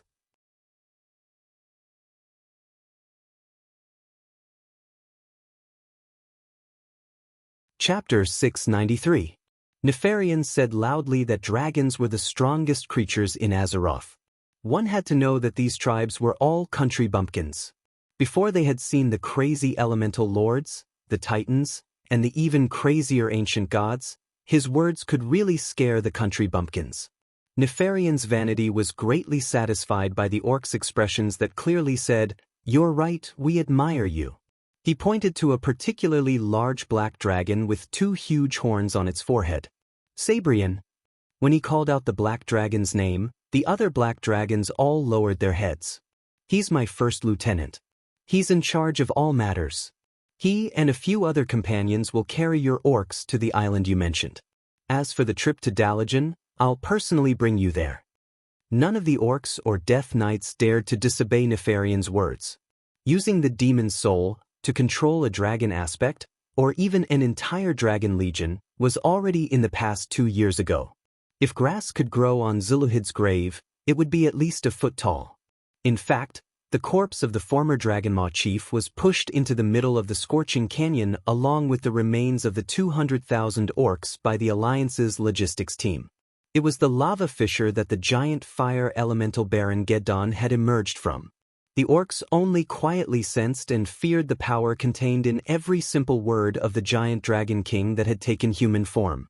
They watched curiously and attentively as Nefarian bypassed their new chief and directly gave orders to each of the chiefs. Compared to his father, the former Black Dragon Prince, the current Black Dragon King Nefarian seemed to know more about the way of commanding his subordinates. Blindly pressuring them would not be able to exchange for loyalty. Even so-called obedience would be greatly reduced. Nefarian's masculine lips curled up slightly. He spoke again. "Of course, I have no intention of becoming your master. Your strong request is an exception. Now, we can only be called, so-called allies with the same interests." His words immediately made the tribal chiefs feel much better. Nefarian's smile became even more mysterious. "You won't be the only opponents of the alliance. The Black Dragon Legion will lead you to the Tirisful Glades to find Grum Hellroar's Warsong clan. At the same time, I will let Brother Blackhand's Blacktooth clan dispatch troops from the Burning Steppes to attack the Reedridge Mountain and attack the Alliance's retreat. Blackhand brothers? Rend and maim? Nazul was stunned by this unexpected news.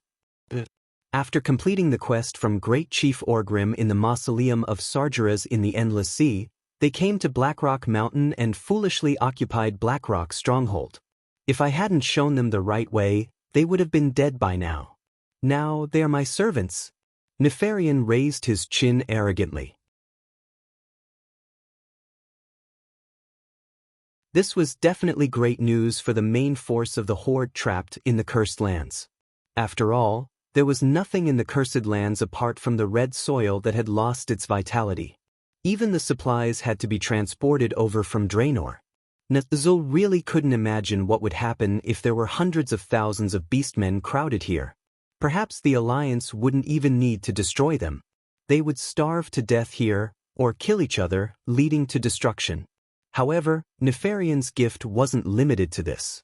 Like a magic trick, he took out an item from his interspatial storage bag. When the tribal chiefs saw this thing under the hazy moonlight, they couldn't help but exclaim in unison. What did they see? The head of the great traitor of the Horde, the former warlock King Gul, Dan, who was believed to have directly caused the defeat of the Alliance in the war against the Alliance. His sinister face was still frozen with a horrified expression. His life, his sins, his self-inflicted suffering, all stopped at the moment before his death. Looking at his expression, one could completely imagine the huge gap of loss and panic when he confidently wanted to steal the power of the fallen Titan Sargeras, only to suffer the fiercest backlash of the demon tide. No one knew how Nefarian did it, but in any case, Gul Dan's head didn't have any decay, and was presented in front of the Horde in its entirety. Can I see this traitor's head? Of course. Nefarian casually tossed Gul Dan's head to the ground like a bag of garbage. Several beastman Kiliarchs lit torches to make the scene more obvious. The tribal chiefs of the first-rate clans gathered in a circle and watched with angry expressions. It's him. It's definitely him. That unfilial disciple of mine. You also got your retribution. Is this what you'll get in the end? Ha! As Gul Dan's former master, Nazul had the absolute right to decide on the head. For a moment, the tribal chiefs burst into enthusiastic cheers. If they hadn't been beaten like dogs by the Alliance half an hour ago, they really wanted to hold a grand bonfire party to celebrate Gul Dan's death. Final end. Obviously, this great traitor of the Horde can still atone for his crimes in his own unique way. Nefarian's bewitching voice gave Nazul a premonition that he couldn't refuse his next proposal. Nefarian pointed in the air, and Gul Dan's hideous head began to rapidly wither under the watchful eyes of all the tribal chiefs. The few hairs were the first to dry up and turn into ashes that dissipated into the air. Then the skin and scalp attached to the skull, as well as the shriveled brain, began to fall to the ground piece by piece. Finally, what appeared in front of everyone was a hideous white-brown beastman skull. However, the thick evil and dark aura that wrapped around the skull told everyone how powerful the owner of the skull was when he was alive. This is... Nazul's hands were trembling. Since this is a divine weapon made from Gul Dan's head, you can call it Gul Dan's skull. The Black Dragon King Nefarian's smile became even wider. Ha, ha, ha. Nazul couldn't hold it in anymore and raised the Gul Dan's skull high up in the air as he laughed maniacally. My disciple, is this what you'll get? Even in death, you will continue to fight for the Horde. Ha! Not only Nazul, but the other tribal chiefs also laughed as if they had gotten their revenge.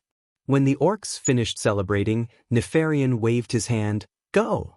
Nazul, the third thing you want is in Karazhan.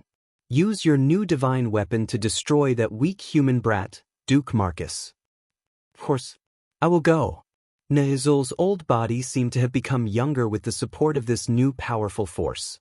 You're tuning in to the Wang Lin's Journey YouTube channel. Don't forget to subscribe and join us on this journey to catch the most captivating stories.